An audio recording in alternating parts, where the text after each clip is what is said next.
Okay, അപ്പം നമ്മുടെ ക്ലാസ്സിന്റെ ടോപ്പിക് ഇന്ന് എക്കണോമിക്സ് ആണ്. എക്കണോമിക്സിൽ പ്ലാനിങ് ഇൻ ഇന്ത്യ എന്ന് പറഞ്ഞ ടോപ്പിക്കാണ്. അപ്പം എന്താണ് പ്ലാനിങ്, അല്ലെങ്കിൽ types of planning, types of plans, അതുപോലെ നമ്മുടെ ഒരു പ്ലാനിങ്ങിൻ്റെ ഒരു ഹിസ്റ്ററി എന്താണ്, അങ്ങനത്തെ കാര്യങ്ങളൊക്കെയാണ് നമ്മൾ ഈ ക്ലാസ്സിൽ പറയാനായിട്ട് പോകുന്നത്. നമ്മുടെ ഇന്ത്യയിൽ ഇൻഡിപെൻഡൻസിന് ശേഷം നമ്മൾ 5 ഇയർ പ്ലാൻസ് വഴിയായിട്ടാണ് ഇന്ത്യയിൽ ഡെവലപ്മെന്റ് എങ്ങനെയായിരിക്കും പ്ലാൻ ചെയ്തതും ഇന്ന് കാണുന്ന രീതിയിലേക്ക് ഇന്ത്യയെ നമ്മൾ ഡെവലപ്പ് ചെയ്ത് കൊണ്ടുവന്നതും. അങ്ങനെ നമുക്ക് ആകെ 12 5 ഇയർ പ്ലാൻസ് ഉണ്ടായിട്ടുണ്ട്. അത് 1951 തൊട്ട് 2017 വരെ ആയിരുന്നു. പക്ഷെ നമ്മുടെ മോദി ഗവൺമെന്റ് വന്നു കഴിഞ്ഞപ്പോൾ അതങ്ങ് സ്റ്റോപ്പ് ചെയ്തു. അപ്പം അത്രയും നാള് 5 ഇയർ പ്ലാൻസ് ചെയ്തുകൊണ്ടിരുന്നത് പ്ലാനിംഗ് കമ്മീഷൻ എന്ന് പറയുന്ന ഒരു ബോഡി ആയിരുന്നു. പ്ലാനിംഗ് കമ്മീഷനെ മാറ്റിമറിച്ചുകൊണ്ട് മോദി ഗവൺമെന്റ് എന്ത് കൊണ്ടുവന്നു?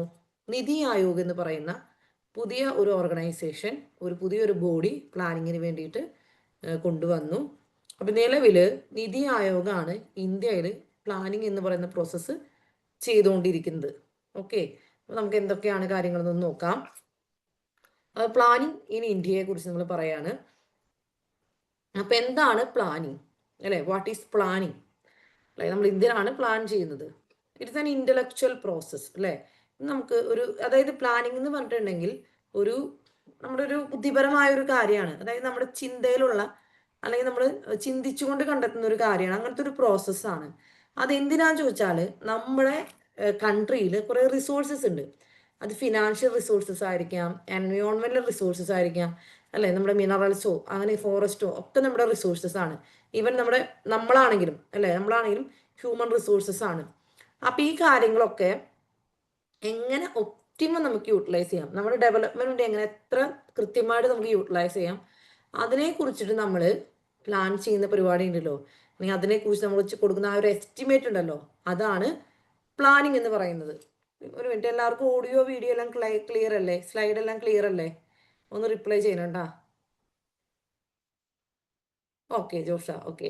അപ്പം it is an intellectual process doing things in an orderly manner to achieve the macro economic and social objectives of the country. Macro economic എന്ന് പറയുമ്പോൾ ഒരു വലിയ കോൺസെപ്റ്റ് ആണ്. മാക്രോന്റെ ഓപ്പോസിറ്റ് നമ്മൾ പറയാം മൈക്രോ. മൈക്രോ എന്ന് പറഞ്ഞാൽ ചെറുതല്ലേ. മാക്രോ എന്ന് പറയുമ്പോൾ ഇന്ത്യയുടെ മൊത്തത്തിലുള്ള ഇന്ത്യയുടെ ഇൻകം, മൊത്തത്തിലുള്ള എംപ്ലോയ്മെന്റ്, അങ്ങനെ മൊത്തത്തിലുള്ള എല്ലാ കാര്യങ്ങളും ഒക്കെ അച്ചീവ് ചെയ്യാം. അതുപോലെ നമ്മുടെ സോഷ്യൽ ഒബ്ജക്റ്റീവ്സ് എന്ന് പറയുമ്പോൾ ആളുകളുടെ എഡ്യൂക്കേഷൻ ആയിരിക്കാം, ഹെൽത്ത് ആയിരിക്കാം, അതെല്ലാം സോഷ്യൽ ഒബ്ജക്റ്റീവ്സ് ആണ്. അപ്പം ഇതൊക്കെ എങ്ങനെ അച്ചീവ് ചെയ്യാം എന്നുള്ളത് കറക്റ്റായിട്ട് നമ്മൾ പ്ലാൻ ചെയ്യുന്നതാണ് അല്ലെ. നമ്മൾ അതിൻ്റെ ഒരു എസ്റ്റിമേറ്റ് കൊടുക്കുന്നതാണ് നമ്മുടെ പ്ലാനിങ് എന്ന് പറയുന്നത്. ഓക്കെ, ഇനി നമുക്ക് ടൈപ്സ് ഓഫ് പ്ലാനിങ് ഉണ്ട്. എന്താ നോക്ക്, ജസ്റ്റ് ഒന്ന് നോക്കാം. നമുക്ക് ഷോർട്ട് ടൈം പ്ലാനുകൾ പറയും. അത് 0 to 3 years വരെയുള്ളത് എന്താണ്? Short time പ്ലാനുകളാണ്.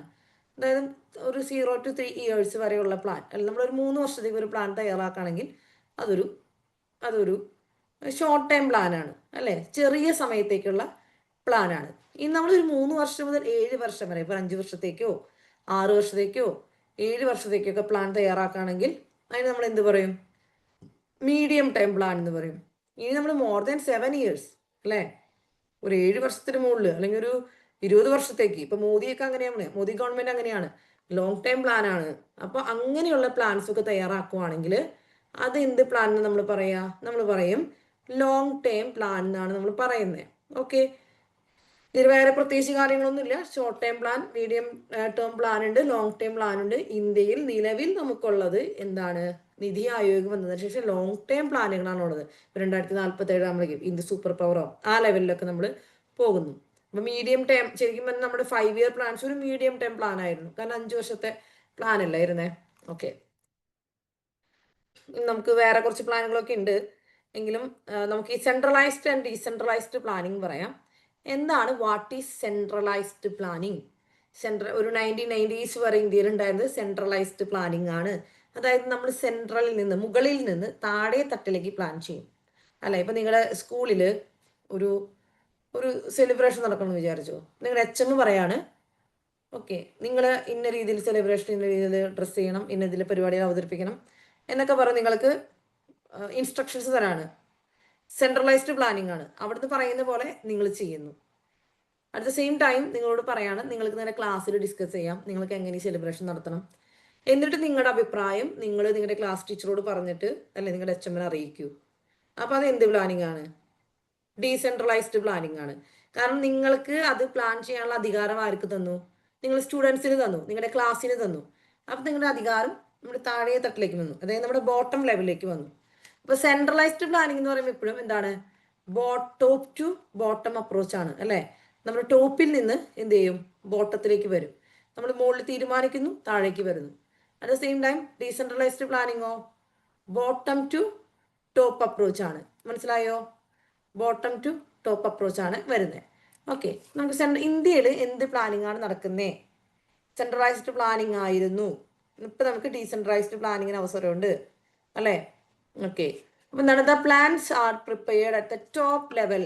കണ്ടില്ലേ? Plans are prepared at the top level without the involvement of participants at the bottom level അല്ലേ? അങ്ങനെയുള്ളതാണ് in the centralised planning. The approach followed is top to bottom. ഇനി നമ്മൾ decentralised പ്ലാനിങ്ങിലേക്ക് വരുമ്പോൾ എങ്ങനെയാണ്? The plans are made at the top level after involving the participants at the bottom level. Bottom ലെവലിൽ നമ്മൾ plan ചെയ്തിട്ടാണ് ടോപ്പിലേക്ക് പോകുന്നത്. നമ്മൾ ബോട്ടം ലെവലിൽ നമ്മൾ പ്ലാൻ ചെയ്യുന്നതിൻ്റെ പ്രധാനപ്പെട്ട ഒരു കാര്യം എന്താണെന്നറിയോ? അതായത് ഏതാണ് ഈ ബോട്ടം ലെവൽ? നമ്മുടെ ഇന്ത്യയിൽ പ്ലാനിങ് എന്ന് പറയുന്ന ഒരു പ്രോസസ്സ് നടത്തുമ്പോൾ അതിൻ്റെ ബോട്ടം ലെവൽ എന്താണ്? അതായത് ഏറ്റവും ഞാൻ പറഞ്ഞിട്ട് ബേസിക് ആയിട്ടുള്ള ലെവൽ എന്താണെന്ന് ആരെങ്കിലും അറിയോ? എവിടെയാണ് ഏറ്റവും നമ്മൾ പറയും ഏറ്റവും താഴെത്തട്ടിൽ അല്ലെങ്കിൽ ബോട്ടം ലെവലിൽ പ്ലാനിങ് നടക്കണമെന്ന് പറയുമ്പോൾ ഏറ്റവും താഴ്ന്ന തലത്തിൽ ഈ പ്ലാനിങ് നടക്കുന്നത് എവിടെയാണ്? ആരെങ്കിലും അറിയാമോ? കമന്റ് ചെയ്യാമോ? എവിടെയാണ് പ്ലാനിങ് നടക്കുന്നുണ്ടാവുക? എനിബഡി? ഞാൻ തന്നെ പറയാം. നമ്മൾ ഗ്രാമസഭ എന്ന് കേട്ടിട്ടുണ്ടാവും. ഗ്രാമസഭ, നമ്മളൊരു പഞ്ചായത്തിലെ ഗ്രാമസഭ. ഈ ഗ്രാമസഭയിലാണ് നമുക്ക് അവസരം കിട്ടുക. ഒരു വാർഡിന് വേണ്ട വികസന പ്രവർത്തനങ്ങൾ എന്തെങ്കിലുമൊക്കെ വേണോ, നമ്മുടെ വികസന പ്രശ്നങ്ങൾ, നമ്മുടെ ഡെവലപ്മെന്റ് പ്രോബ്ലംസ് എല്ലാം നമ്മളവിടെ ഉന്നയിക്കും, അവിടെ കാര്യങ്ങൾ തീരുമാനിക്കും അല്ലേ? അപ്പം ഈ പ്ലാനെല്ലാം നമ്മൾ പഞ്ചായത്തിന് കൊടുക്കും. പഞ്ചായത്തിലെ മൊത്തം ആവശ്യങ്ങളും പ്ലാനൊക്കെ ബ്ലോക്കിന് കൊടുക്കും. അവിടുന്ന് ജില്ലയിലേക്ക് പോകും, അങ്ങനെ സ്റ്റേറ്റിലോട്ട് പോകും അല്ലെ? അങ്ങനെ നമുക്ക് ഫണ്ട് അനുവദിക്കും. അങ്ങനെയൊക്കെ വരുന്ന കാര്യങ്ങൾ എന്താണ്? ഡീസെൻട്രലൈസ്ഡ് പ്ലാനിങ് ആണ്. നമ്മുടെ ഈ പഞ്ചായത്ത് ലെവൽ നമ്മൾ പറയും എന്താണ്? നമ്മുടെ 3 ടയർ സിസ്റ്റമാണ്, 3 ടയർ പഞ്ചായത്ത് രാജ് സിസ്റ്റമാണത്. അപ്പം അത് ഡീസെൻട്രലൈസ്ഡ് പ്ലാനിങ്ങിനുള്ള ഒരു അവസരമാണ് നമുക്ക്. അതായത് ബോട്ടം ലെവലിലുള്ള ആൾക്കാരുടെ ആവശ്യം എന്താണെന്ന് മുകളിൽ ഇരിക്കുന്നവർക്ക് അറിയുമോ? ഡൽഹിയിൽ ഇരിക്കുന്നവർക്ക് കേരളത്തിൽ എന്താ ആവശ്യം, കൊച്ചിയിൽ എന്താ ആവശ്യം, ചാലക്കുടിക്കാർക്ക് എന്താ ആവശ്യം എന്നറിയോ? ഈ ചാലക്കുടിക്കാരുടെ ആവശ്യം ആയിരിക്കില്ല ആസാമിൽ ഹില്ലി ഏരിയയിലുള്ള ആൾക്കാരുടെ ആവശ്യമുള്ളത്. ഇനി ഈ ഹില്ലി ഏരിയയിലുള്ള ആൾക്കാരുടെ ആവശ്യമായിരിക്കില്ല മഞ്ഞ് മൂടിക്കിടക്കുന്ന ജമ്മു കാശ്മീർ ലഡാക്കിലുള്ള ആളുകളുടെ ആവശ്യങ്ങൾ. അവരുടെ ആവശ്യങ്ങളായിരിക്കില്ല എന്ത് രാജസ്ഥാൻ മരുഭൂമിയിൽ ജീവിക്കുന്ന ആളുകളുടെ ആവശ്യങ്ങൾ. അപ്പോൾ ഓരോ സ്ഥലങ്ങളും ജോഗ്രഫിക്കലി അല്ലെങ്കിൽ ഫിനാൻഷ്യലി കൾച്ചറലി എല്ലാം ഡിഫറെൻ്റ് ആണ്. അപ്പോൾ ആ സ്ഥലങ്ങളിലൊക്കെ നമ്മൾക്ക് ഒരു ഡീസെൻട്രലൈസ്ഡ് പ്ലാനിങ് കൊടുക്കണം അല്ലെ? അവർക്ക് വേണ്ടി അവർ തന്നെ പ്ലാൻ ചെയ്യണം, അവരുടെ സജഷൻസ് കൊടുക്കണം. മനസ്സിലായോ? Centralised planning and decentralised planning. നമ്മൾ സെൻട്രലൈസ്ഡ് പ്ലാനിങ്ങിൽ മുകളിൽ നിന്ന് തീരുമാനിക്കുന്നു, അത് താഴെ വരെ നടപ്പിലാക്കാൻ ശ്രമിക്കുന്നു. ഡീസെൻട്രലൈസ്ഡ് പ്ലാനിങ്ങിൽ താഴെ തൊട്ട് നമ്മുടെ അഭിപ്രായങ്ങൾ പറഞ്ഞ് നമ്മൾ മുകളിലേക്ക് എത്തുന്നു. ഓക്കെ, അടുത്തേക്ക് പോവാൻ ഞാൻ മനസ്സിലായെന്ന് വിചാരിക്കുന്നു. ഇതിന് ഡൗട്ട് ഉണ്ടെങ്കിൽ ചോദിക്കാം. ഇന്ന് ഞാൻ പറയുന്നത് history of economic planning in India ആണ് കേട്ടോ. History of economic planning in India. Yes, എന്താണ് history of economic planning in India? ഞാൻ പറഞ്ഞു ആദ്യമായിട്ട് നമുക്ക് 5 ഇയർ പ്ലാൻസ് ആരംഭിക്കുന്നത് 1951 അല്ലേ? 1951 അപ്പം അതിന് മുന്നേ തന്നെ ഇന്ത്യയിൽ എന്തെങ്കിലും പ്ലാൻ ഉണ്ടായിരുന്നു എന്നുള്ളതാണ്. അപ്പം പലരും പറഞ്ഞു ഇന്ത്യക്കൊരു പ്ലാനിങ് വേണം, ഇന്ത്യൻ ഇക്കോണമി പ്ലാൻ ചെയ്ത് മുന്നോട്ട് പോകണം. ബ്രിട്ടീഷുകാർ ഇന്ത്യയിൽ നിന്ന് പോയത് 1947 പക്ഷെ അതിന് മുന്നേ തന്നെ ഇന്ത്യയിൽ പ്ലാനിങ് വേണം എന്ന് പറഞ്ഞിട്ട് നല്ല രീതിയിലുള്ള ഒരു ഒരു campaign നടന്നിട്ടുണ്ടായിരുന്നു.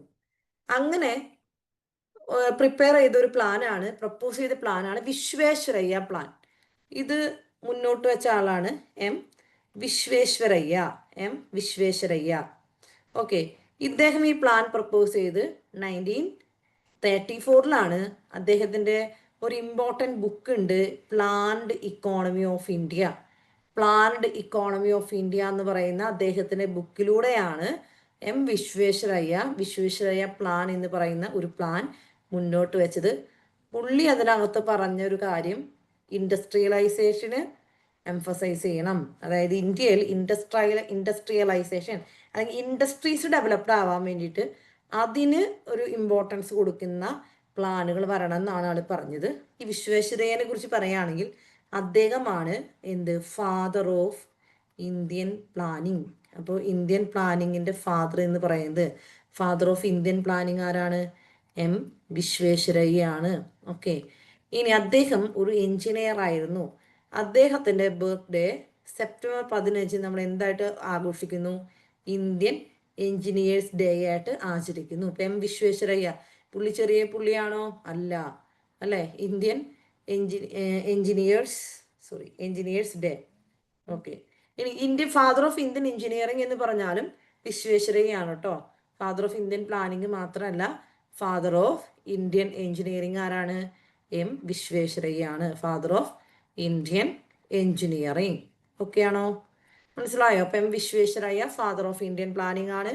September 15 Indian engineers day ആണ്, അത് അദ്ദേഹത്തിൻ്റെ ബർത്ത്ഡേ ആണ്. പിന്നെ ഫാദർ ഓഫ് ഇന്ത്യൻ എഞ്ചിനീയറിംഗ് എന്ന് പറയുന്നതും വിശ്വേശ്വരയ്യാണ്. അദ്ദേഹത്തിന് ഇമ്പോർട്ടൻ്റ് ആയിട്ടുള്ള ഒരു ബുക്കാണ് പ്ലാൻഡ് ഇക്കോണമി ഓഫ് ഇന്ത്യ. അദ്ദേഹത്തിൻ്റെ പ്ലാൻ പ്രപ്പോസ് ചെയ്ത് ആ പുസ്തകത്തിലൂടെയാണ് 1934. ഇനി അദ്ദേഹത്തിൻ്റെ പേരിൽ പ്രശസ്തമായ ഒരു സ്റ്റീൽ പ്ലാന്റ് ഉണ്ട്, അയൺ ആൻഡ് സ്റ്റീൽ പ്ലാന്റ് ഉണ്ട്. കേട്ടിട്ടുണ്ടാവോ നിങ്ങൾ?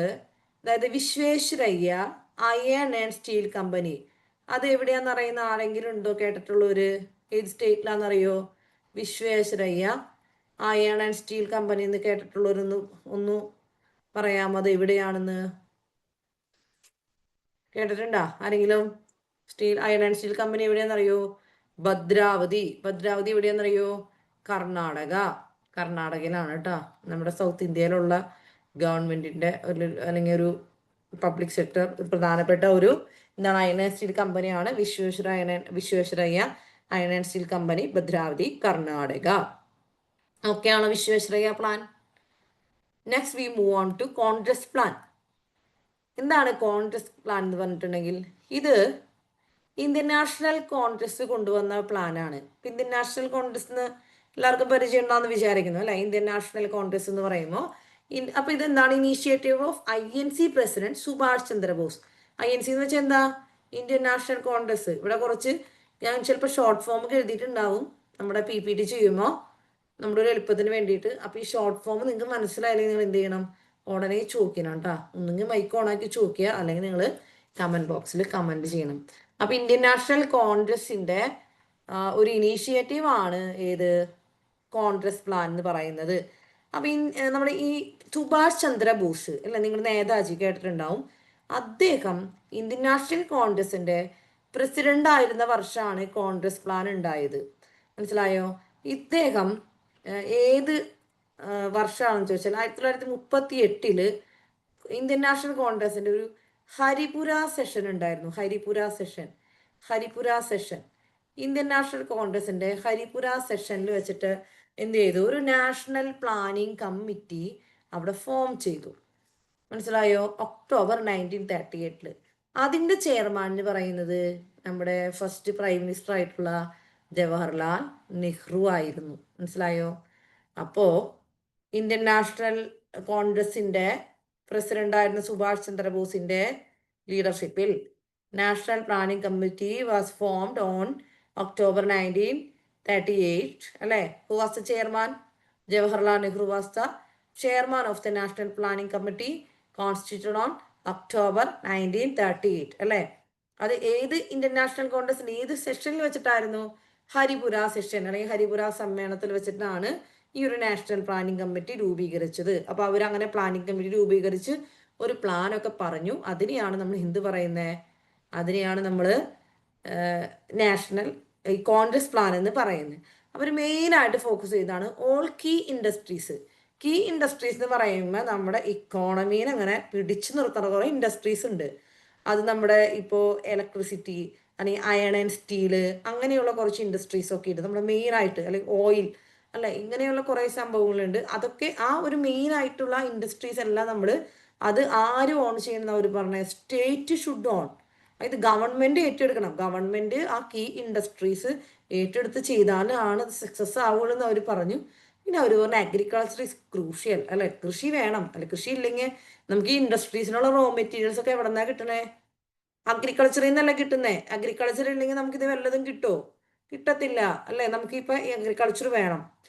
അതുപോലെ അവർ പറഞ്ഞു double the standard of living in 10 years, അല്ലേ? 10 ഇയേഴ്സ് കൊണ്ട് നമ്മുടെ ആൾക്കാരുടെ സ്റ്റാൻഡേർഡ് ഓഫ് ലിവിങ് ഡബിൾ ആക്കണം. സ്റ്റാൻഡേർഡ് ഓഫ് ലിവിങ് ഡബിൾ ആക്കുക എന്ന് പറഞ്ഞിട്ടുണ്ടെങ്കിൽ അവർക്ക് നല്ല ഷെൽട്ടർ, അല്ലെ, നല്ല വീടുകൾ വേണം, അവർക്ക് ഡ്രിങ്കിങ് വാട്ടർ വേണം, ഫുഡ് വേണം, ഇതൊക്കെയാണ്. അല്ലെങ്കിൽ അവരുടെ എഡ്യൂക്കേഷൻ കൂട്ടണം, അവരുടെ ഹെൽത്ത് കൂട്ടണം, അല്ലേ? ഓക്കെ, അപ്പൊ അങ്ങനെയുള്ള കാര്യങ്ങളൊക്കെയാണ് സ്റ്റാൻഡേർഡ് ഓഫ് ലിവിങ്ങിൽ ഉദ്ദേശിക്കുന്നത്. ഇപ്പൊ കോൺഗ്രസ് പ്ലാൻ എന്താണ്? കോൺഗ്രസ് പ്ലാൻ എന്ന് പറയുമ്പോൾ national planning committee was set up in October 1938 under the chairmanship of Jawaharlal Nehru in the INC session, അല്ലെ, ചെയർഡ് ബൈ ആരാണ്? സുഭാഷ് ചന്ദ്രബോസ്. ഓക്കെ ആണല്ലോ. അടുത്ത പ്ലാനിലേക്ക് പോവാം. അടുത്ത പ്ലാനാണ് ബോംബെ പ്ലാൻ. ബോംബെ പ്ലാൻ ഏത് വർഷമാണ്? 1944 ബോംബെ പ്ലാൻ വന്നത്. ബോംബെ പ്ലാൻ എന്ന് പറയുമ്പോൾ ബോംബെ ബേസ് ചെയ്തിട്ട് നമ്മുടെ 8 ഇൻഡസ്ട്രിയലിസ്റ്റ് അന്നത്തെ പ്രധാനപ്പെട്ട 8 ഇൻഡസ്ട്രിയലിസ്റ്റുകൾ കൂടിയിട്ട് തുടങ്ങിയ പ്ലാനാണ് ഇത് ബോംബെ പ്ലാൻ. അതിൽ നിങ്ങൾക്ക് പരിചയമുള്ള ഒരു 3 ആളുടെ പേര് ഞാൻ എഴുതിയിട്ടുണ്ട്. JRD ടാറ്റ, അല്ലേ, അത് നിങ്ങൾക്ക് അറിയുന്നുണ്ടാവും. പിന്നെ GD ബിർള ടാറ്റയ്ക്ക് നിങ്ങൾക്ക് കേട്ടിട്ടുണ്ടാവും. ജോൺ മത്തായി ആരാണ്? അദ്ദേഹം ഒരു മലയാളിയാണ്. നമ്മുടെ first railway minister of India ആണ്. ഇൻഡിപെൻഡന്റ് ഇന്ത്യയുടെ ഫസ്റ്റ് റെയിൽവേ മിനിസ്റ്റർ ആണ്. പിന്നെ പുള്ളി നമ്മുടെ ഫിനാൻസ് മിനിസ്റ്റർ ആയിട്ട് ഇരുന്നിട്ടുണ്ട്. അപ്പോൾ അവരൊക്കെ പാടെ കൊണ്ടുവന്നൊരു പ്ലാനാണ് ബോംബെ പ്ലാൻ എന്ന് പറയുന്നത്. അവർ പറഞ്ഞത് ഒരു ക്യാപിറ്റലിസ്റ്റ് ഓർഡറാണ്. ക്യാപിറ്റലിസ്റ്റ് ഓർഡർ എന്ന് പറഞ്ഞാൽ എന്താ? പ്രൈവറ്റ് സെക്ടർ ആണ് പ്രൊഡക്ഷൻ മുഴുവൻ നടത്തുന്നത്. അവർക്ക് ലാഭം ഉണ്ടാക്കുന്ന അല്ലെങ്കിൽ പ്രോഫിറ്റബിൾ ആയിട്ടുള്ള കാര്യങ്ങൾ മാത്രമാണ് അവര് പ്രൊഡ്യൂസ് ചെയ്യുള്ളൂ. ഈ പാവപ്പെട്ടവൻ എന്താ ആവശ്യം? അങ്ങനെയൊന്നും വിചാരിച്ച് പ്രൊഡ്യൂസ് ചെയ്യില്ല. പാവപ്പെട്ടവരും കൂടി ആവശ്യമുള്ള സാധനം പ്രോഫിറ്റ് നോക്കാണ്ട് പ്രൊഡ്യൂസ് ചെയ്യണമെങ്കിൽ ഗവൺമെന്റ് പ്രൊഡ്യൂസ് ചെയ്യണം. അതിനെയാണ് നമ്മൾ സോഷ്യലിസ്റ്റിക് സ്ട്രക്ചർ എന്ന് പറയാം. മനസ്സിലായോ? സോഷ്യലിസം എന്ന് കേട്ടിട്ടുണ്ടോ? സോഷ്യലിസം കേട്ടാ? അപ്പൊ ക്യാപിറ്റലിസം എന്ന് പറയുമ്പോൾ അമേരിക്കയിലൊക്കെ ഉള്ളത് ക്യാപിറ്റലിസം ആണ്. മലയാളത്തിൽ പറഞ്ഞാൽ മുതലാളിത്തം.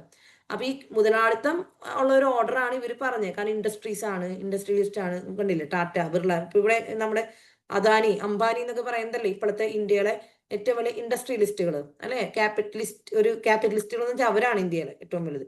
ഇപ്പൊ ഇവരെന്താണ്? ലെസ് ഇമ്പോർട്ടൻസ് ടു അഗ്രികൾച്ചർ ആണ്. ഇവർക്ക് അഗ്രികൾച്ചറിനോട് വലിയ മമതി ഒന്നും ഉണ്ടായിരുന്നില്ല, അല്ലെ? അവർ അഗ്രികൾച്ചറിന് വലിയ ഇമ്പോർട്ടൻസ് ഒന്നും കൊടുത്തില്ല. ഓക്കെ, നെക്സ്റ്റ് പീപ്പിൾസ് പ്ലാൻ ആണ്. പീപ്പിൾസ് പ്ലാൻ കൊണ്ടുവന്നത് MN റോയ് ആണ്. 1945 പുള്ളി അഗ്രികൾച്ചറിനും കൺസ്യൂമർ ഗുഡ്സ് ഇൻഡസ്ട്രീസിനും പ്രധാനമായിട്ട് പ്രാധാന്യം കൊടുത്തു. കൺസ്യൂമർ ഗുഡ്സ് എന്ന് വെച്ചാൽ എന്താണ്? നമുക്ക് കൺസ്യൂം ചെയ്യാൻ വേണ്ടി ഉണ്ടാക്കുന്ന ഗുഡ്സ് ആണ്. മനസ്സിലായോ? ഇപ്പൊ നമ്മളിപ്പോ ഗോൾഡ് ബിസിനസ് എന്ന് പറഞ്ഞ ഇൻഡസ്ട്രി എന്ന് പറഞ്ഞിട്ടുണ്ടെങ്കിൽ നമുക്ക് കൺസ്യൂം ചെയ്യാനല്ല, നമുക്ക് നമ്മുടെ ലൈഫിൽ നമുക്ക് ഏറ്റവും എസെൻഷ്യൽ ആയിട്ടുള്ള കാര്യങ്ങളുടെ ഇൻഡസ്ട്രീസ് കൊണ്ടുവരണം എന്ന് പറഞ്ഞ ആളാണ്. മനസ്സിലായോ? അതുപോലെ അഗ്രികൾച്ചറും പീപ്പിൾസ് പ്ലാനിലൂടെ MN റോയ് പറഞ്ഞു. ദെൻ നമുക്ക് സർവോദയ പ്ലാൻ ആണ്. സർവോദയ പ്ലാൻ ജയപ്രകാശ് നാരായൺ. പേര് നിങ്ങൾ സ്കൂളിലൊക്കെ നിങ്ങളുടെ ടെക്സ്റ്റ് ബുക്കിലൊക്കെ കേൾക്കാൻ സാധ്യതയുള്ളൊരു പേരാണ്. 1950 സർവോദയ പ്ലാൻ വന്നത്. സർവോദയ കോൺസെപ്റ്റ് ഓഫ് ആചാര്യ വിനോബ ഭാവെ. ആചാര്യ വിനോബ ഭാവെ എന്ന് പറയുന്ന ഒരു വ്യക്തിയുടെ സർവോദയ കോൺസെപ്റ്റ് ആണ് ഈ പ്ലാനിന് ബേസ് ആയിട്ട് മാറിയത്. ഈ ആചാര്യ വിനോബ ഭാവയെ കുറിച്ച് നിങ്ങൾ കേട്ടിട്ടുണ്ടെങ്കിൽ കേട്ടിട്ടുള്ളവർ ഒന്ന് കമന്റ് ചെയ്യാമോ? ആചാര്യ വിനോബ ഭാവെ നമ്മളൊരു ഫ്രീഡം ഫൈറ്റർ ഒക്കെ ആയിരുന്നു ആചാര്യ വിനോബ ഭാവെ. ആള് എന്തിന്റെ പേരിൽ പ്രശസ്തനായ വ്യക്തിയായിരുന്നു?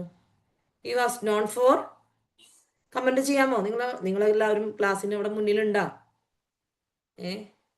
നിങ്ങൾക്ക് ഞാൻ ചോദിക്കുന്ന ചോദ്യം ഉത്തരം അറിയില്ലെങ്കിൽ നിങ്ങൾ ഡോണ്ട് നോ എന്നെങ്കിലും കമന്റ് ചെയ്യുകയാണെങ്കിൽ എനിക്ക് സന്തോഷമായിരിക്കും. നിങ്ങൾ അവിടെ ഉണ്ടെന്ന് നമുക്ക് മനസ്സിലാവും.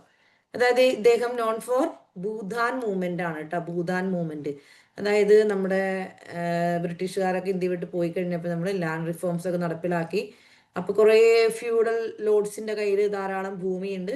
ആ ഭൂമിയൊക്കെ പിടിച്ചെടുത്ത് അല്ലെങ്കിൽ അത് അവരിൽ നിന്നൊക്കെ ചോദിച്ചു വാങ്ങിച്ച് ഭൂമി ഇല്ലാത്ത ആളുകൾക്ക് കൊടുക്കുന്ന ഒരു പരിപാടിയാണ് ഭൂദാൻ മൂവ്മെന്റ്. അപ്പോൾ ഇതിനു വേണ്ടിയിട്ട് ഈ ഒരു ക്യാമ്പയിനായിട്ട് ഇറങ്ങി പുറപ്പെട്ട വ്യക്തിയാണ് ആചാര്യ വിനോബ ഭാവെ. ഭൂദാൻ മൂവ്മെന്റ് 1951 ആന്ധ്രാപ്രദേശിലെ പോച്ചമ്പള്ളിയിൽ ആരംഭിച്ചതാണ് കേട്ടോ. പോച്ചമ്പള്ളി ഇതൊക്കെ നിങ്ങളുടെ ഏതൊക്കെയോ ക്ലാസ്സിലായിട്ട് നിങ്ങൾ സ്കൂളിലൊക്കെ പഠിക്കുന്ന സാധനങ്ങളാണ്. ഇതൊരു എക്സ്ട്രാ ഒരു സാധനം ഞാൻ കൊണ്ടുവന്നിട്ടേക്കുന്നതല്ല. ഒന്നുകിൽ നിങ്ങൾ പഠിച്ചത് അല്ലെങ്കിൽ നിങ്ങൾ പഠിക്കാൻ പോകുന്ന കാര്യങ്ങളാണ് കേട്ടോ. അപ്പോൾ ആചാര്യ വിനോബ ഭാവെ ഭൂദാൻ മൂവ്മെന്റിന്റെ ആളായിരുന്നു അല്ലെ.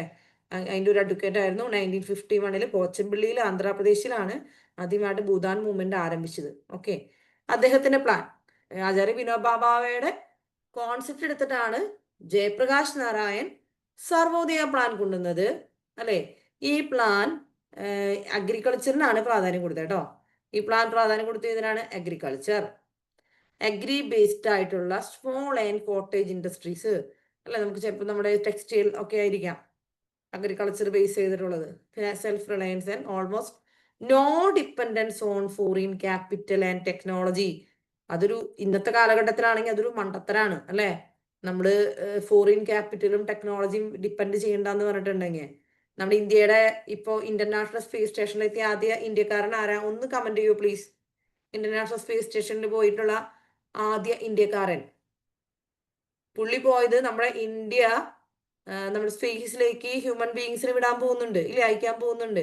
അപ്പൊ ആ ഒരു ഗഗൻയാൻ എന്ന് പറഞ്ഞ മിഷനാണ്. ആ മിഷന് യൂസ്ഫുൾ ആവുന്ന രീതിയിൽ നമ്മളൊരു ഇന്ത്യക്കാരൻ ഒരാള് എന്തായി, നാസ ആക്സിയോം 4 മിഷനിൽ ശുഭാംശു ശുക്ല ജിയ, വെരി ഗുഡ്. അപ്പോൾ ആക്സിയം 4 മിഷനുമായിട്ട് ബന്ധപ്പെട്ട് അല്ലെ, നാസയും ഒക്കെ ആയിട്ട് ബന്ധപ്പെട്ട് 2-3 ഏജൻസികളുണ്ട്. ആ ഒരു ഇന്റർനാഷണൽ സ്പേസ് സ്റ്റേഷനിലേക്കുള്ള ഒരു ട്രാവലിൽ അദ്ദേഹം ഉണ്ടായിരുന്നു, ശുഭാംശു ശുക്ല, ഇന്ത്യക്കാരൻ. അപ്പൊ അദ്ദേഹം അവിടെ പോയി കഴിയുമ്പോൾ ആ ഒരു എക്സ്പീരിയൻസ് ഇന്ത്യയുടെ ഗഗൻയാൻ മിഷനിൽ ഇന്ത്യനെ ഹെൽപ്പ് ചെയ്യും. ഓക്കെ, അപ്പൊ നമ്മള് ഫോറിൻ ക്യാപിറ്റൽ ആൻഡ് ടെക്നോളജിയിൽ ഡിപ്പെൻഡ് ചെയ്യുന്നില്ലേ?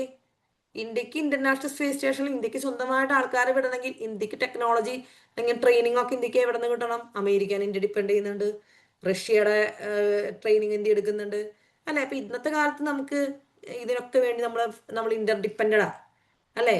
ഇപ്പം ടെക്നോളജി ഇതൊക്കെ നമ്മൾ ഇന്ത്യയിൽ ഉണ്ടാക്കുന്നതല്ലല്ലോ, എല്ലാം നമുക്ക് കുറെ എല്ലാം പുറത്തുനിന്നൊക്കെ വരുന്ന കാര്യങ്ങളാണ്. അപ്പൊ ഇത് അന്നത്തെ കാലത്തൊരു ചിന്തയായിരുന്നു, നമ്മൾ ഫോറിൻ ക്യാപിറ്റൽ ടെക്നോളജി ഒന്നും അധികം യൂസ് ചെയ്യണ്ടെന്നൊക്കെ ഉള്ളത് അന്ന് ചിന്തിച്ച കാര്യങ്ങളാണ്. പിന്നെ land reform is a big topic അല്ലെ. അതായത് നമ്മൾ ഈ പറഞ്ഞ ലാൻഡ് റിഫോം, കുറെ ആളുകളുടെ കയ്യിൽ, കുറെ ഫ്യൂഡൽ ലോഡ്സിന്റെ കയ്യിൽ ഇങ്ങനെ ഭൂമി കുറേ ഉണ്ടായിരുന്നൊരു സിറ്റുവേഷൻ ആയിരുന്നു. അപ്പൊ അതിന്റെ ഓണർഷിപ്പ് ഒക്കെ ആയിട്ട് ബന്ധപ്പെട്ട് വന്ന മാറ്റങ്ങൾ വന്നാണ് ലാൻഡ് റിഫോംസ്. പിന്നെ സെൽഫ് ഡിപ്പെൻഡൻറ്റ് വില്ലേജസ് എന്നൊക്കെ പറഞ്ഞിട്ടുണ്ടെങ്കിൽ വില്ലേജുകൾ സെൽഫ് ഡിപ്പെൻഡൻ്റ് ആവുക, അവരെന്തെങ്കിലുമൊക്കെ ജോലികൾ സ്വന്തമായിട്ട് ചെയ്ത് അവർ ഒരു ഫിനാൻഷ്യൽ സ്റ്റെബിലിറ്റി ഒക്കെ ഉണ്ടാക്കുക എന്നൊക്കെ ഉള്ളതാണ് ഇവർ ഉദ്ദേശിച്ചത്. പിന്നെ decentralised participatory form of planning. Decentralised participatory planning എന്ന് പറയുമ്പോൾ നമ്മൾ ഈ പഞ്ചായത്ത് തലത്തിലുള്ള കാര്യങ്ങളാണ് ഉദ്ദേശിക്കുന്നത്. ഞാൻ ഗ്രാമസഭയുടെ കാര്യമൊക്കെ പറഞ്ഞല്ലോ, പഞ്ചായത്തിന്റെ കാര്യങ്ങൾ. അപ്പൊ അങ്ങനെയൊക്കെയുള്ള കാര്യങ്ങളൊക്കെയാണ്. അതായത് നമ്മുടെ വില്ലേജുകളൊക്കെ ഒന്ന് എൻകറേജ് ചെയ്യുക, അവരുടെ ഡെവലപ്മെന്റ്, നമ്മളിങ്ങനെ വലിയ ഫോറിൻ ടെക്നോളജിയും ക്യാപിറ്റലൊന്നും വേണ്ട, അങ്ങനത്തെ ഒരു ചിന്തയൊക്കെയാണ് സർവോദയ പ്ലാനിൽ ഉണ്ടായിരുന്നത്. ഓക്കെ, പിന്നെ വരുന്നതാണ് ഗാന്ധിയൻ പ്ലാൻ വരുന്നു. 1944 നമുക്ക് ഗാന്ധിയൻ പ്ലാൻ വരുന്നുണ്ട്. ഇതിന്റെ വക്താവ് എന്ന് പറയുന്നത് SN അഗർവാൾ ആണ്. ശ്രീമൻ നാരായൺ അഗർവാൾ എന്ന് ഫുൾ ഫോം ആണ്. ഇവരെന്താണ്, ഗാന്ധിജിയുടെ ആശയമാണ്. ഗാന്ധിയൻ പ്ലാനിൽ ഗാന്ധിജിയുടെ ആശയമാണ്. അഗ്രികൾച്ചറിന് പ്രാധാന്യം കൊടുത്തു. കണ്ട, ഗാന്ധിജിയുടെ cottage and village level industries, നമ്മൾ ഈ കുടിൽ വ്യവസായം എന്നൊക്കെ പറയില്ലേ, അതാണ്. ഇപ്പൊ നമ്മൾ പണ്ടാണെങ്കിൽ ഇപ്പൊ മെഴുകുതിരി ഉണ്ടാക്കുക, അല്ലെങ്കിൽ വീട് തെറുക്കൽ എന്നൊക്കെ പറയും, അല്ലെങ്കിൽ മാല കെട്ടൽ, അങ്ങനത്തെ കുറെ സാധനങ്ങളൊക്കെ ഉണ്ടെങ്കിൽ വീടുകളിൽ തന്നെയുള്ള എന്തെങ്കിലും അച്ചാർ നിർമ്മാണം, അങ്ങനെ നമ്മൾ വീടുകളിൽ തന്നെ ഇരുന്ന് ചെയ്യുന്ന ബിസിനസ് സംബന്ധമായ പല കാര്യങ്ങളും അല്ലെ, വീടുകളിൽ തന്നെ പ്രൊഡ്യൂസ് ചെയ്തിട്ട് നമ്മൾ കൊണ്ടുപോകുക, അതാണ് cottage and village level industries എന്നൊക്കെ നമ്മൾ പറയുന്നത്.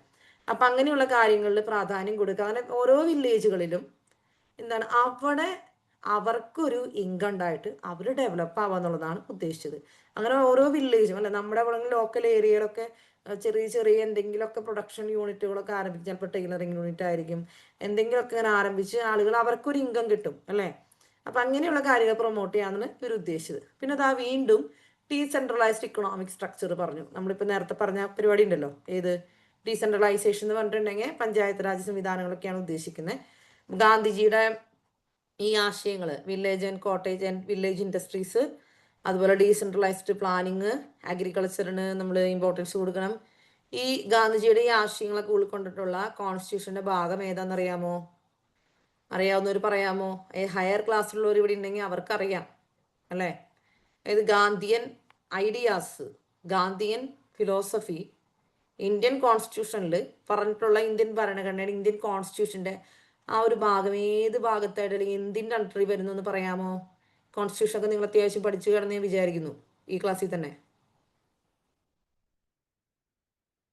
ഓർത്തെടുക്കാൻ പറ്റണ്ടോ? പറയാം. DPSP കേട്ടിട്ടുണ്ടോ? DPSP കേട്ടിട്ടുണ്ടെങ്കിൽ യെസ് എന്ന് കമന്റ് ചെയ്യുക. DPSP എന്നുവെച്ചാൽ എന്താ? Directive principles of state policy. അങ്ങനെ കേട്ടിട്ടുണ്ടോ? ഡയറക്റ്റീവ് നിങ്ങൾക്ക് കേട്ടിട്ടുണ്ടെങ്കിൽ അറിയാം, നിങ്ങൾക്ക് പെട്ടെന്ന് ഓർക്കാൻ പറ്റുന്നുണ്ടാവില്ല. Principles of state policy 7th സ്റ്റാൻഡേർഡുകാർ കേട്ടിട്ടില്ലെങ്കിൽ നിങ്ങൾ ഒട്ടും ടെൻഷൻ അടിക്കണ്ട, നിങ്ങൾ പഠിക്കാൻ പോകുന്നു കേട്ടാ. കേട്ടിട്ടില്ലെങ്കിൽ directive principles of state policy എന്ന് പറയുന്ന, അതായത് മലയാളത്തിൽ നമ്മൾ എന്ത് പറയും? നിർദ്ദേശക തത്വങ്ങൾ എന്ന് പറയുന്ന ഭാഗത്ത് ഗാന്ധിജിയുടെ ഐഡിയാസ് ഒക്കെ ഉണ്ട്. ഓക്കെ, അപ്പൊ ഗാന്ധിയൻ പ്ലാൻ നമ്മൾ പറഞ്ഞു, SN അഗർവാൾ ആണെന്ന് പറഞ്ഞു. ഓക്കെ, നമ്മൾ പറയുന്നത് ഒബ്ജക്റ്റീവ്സ് ഓഫ് പ്ലാനിങ്. നമ്മൾ എന്തിനാണ് പ്ലാൻ ചെയ്യുന്നത് അല്ലേ? എന്തിനാണ് ഈ പ്ലാനിങ്? ഒന്ന് എക്കണോമിക് ഗ്രോത്ത്. നമ്മൾ പ്ലാൻ ചെയ്ത് നമ്മുടെ വീട്ടിലായാലും നമ്മൾ കറക്റ്റ് പ്ലാൻ ചെയ്ത് കാര്യങ്ങൾ പോയാലല്ലേ നമുക്ക് ഒരു എക്കണോമിക് ഗ്രോത്ത് ഉണ്ടാവുള്ളൂ. നമുക്ക് കിട്ടുന്ന ഇൻകം നമ്മൾ കറക്റ്റായിട്ട് യൂട്ടിലൈസ് ചെയ്യണം. നമ്മൾ എത്രത്തോളം ഉപയോഗിക്കണം, എത്ര സേവ് ചെയ്യണം, അല്ലെങ്കിൽ നമ്മൾ എത്രത്തോളം അത് സേവ് ചെയ്ത് പലിശ കിട്ടും, അല്ലെങ്കിൽ ബിസിനസ്സിൽ ഇറക്കി. അപ്പം അങ്ങനെ നമ്മൾ പ്ലാൻ ചെയ്ത് പോകുമ്പോഴാണ് നമുക്ക് എക്കണോമിക് ഗ്രോത്ത് ഉണ്ടാവുക. നമ്മൾ അങ്ങനെ സേവ് ചെയ്യുമ്പോഴാണ് ചിലപ്പോൾ നമുക്ക് ഒരു വണ്ടി വാങ്ങാൻ പറ്റുക, അല്ലെങ്കിൽ നമുക്ക് ഗോൾഡ് വാങ്ങാൻ പറ്റുക, അല്ലെങ്കിൽ നമ്മൾ വിചാരിക്കുന്ന പോലത്തെ ഒരു നല്ല ഡ്രസ്സ് മേടിക്കാനായിട്ട് പറ്റുക, അല്ലെങ്കിൽ ഫോൺ മേടിക്കാൻ പറ്റുക. അപ്പം നമ്മൾ എക്കണോമിക് ഗ്രോത്ത് ഉണ്ടാവുമ്പോൾ നമുക്ക് ഇതൊക്കെ ചെയ്യാൻ പറ്റുള്ളൂ അല്ലേ? നമുക്ക് കുറച്ച് പൈസ സേവ് ചെയ്ത് വെക്കാൻ പറ്റുള്ളൂ. അപ്പോൾ പ്ലാനിങ്ങിൻ്റെ ഒരു മെയിൻ ഒബ്ജക്റ്റീവ് എന്താണ്? എക്കണോമിക് ഗ്രോത്ത് ആണ്. സെക്കൻഡ് പോവർട്ടി അലീവിയേഷൻ ആണ്. പോവർട്ടി എന്ന് പറയുമ്പോൾ നിങ്ങൾ വിചാരിക്കും നമ്മുടെ ഫുഡ് ഇൻടേക്ക് മാത്രമാണ്, ഫുഡ് മാത്രമാണ്.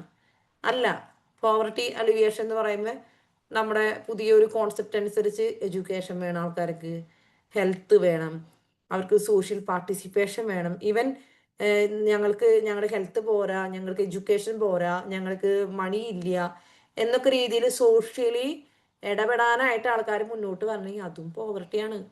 മനസ്സിലായ? അതും ഒരു പോവർട്ടിയാണ്. അതായത് ഒരു ഒരു സമൂഹത്തിൽ അല്ലെങ്കിൽ സൊസൈറ്റിയിൽ വന്നിട്ട് തലയുയർത്തി പിടിച്ച് നിൽക്കാൻ ഒരാൾക്ക് പറ്റാത്ത രീതിയിലുള്ള എന്തെങ്കിലുമൊക്കെ കോംപ്ലക്സ് കുറവുകളുണ്ട് എന്ന് അയാൾക്ക് തോന്നുന്നുണ്ടെങ്കിൽ അതൊരു പോവർട്ടിയാണ്. മനസ്സിലായോ?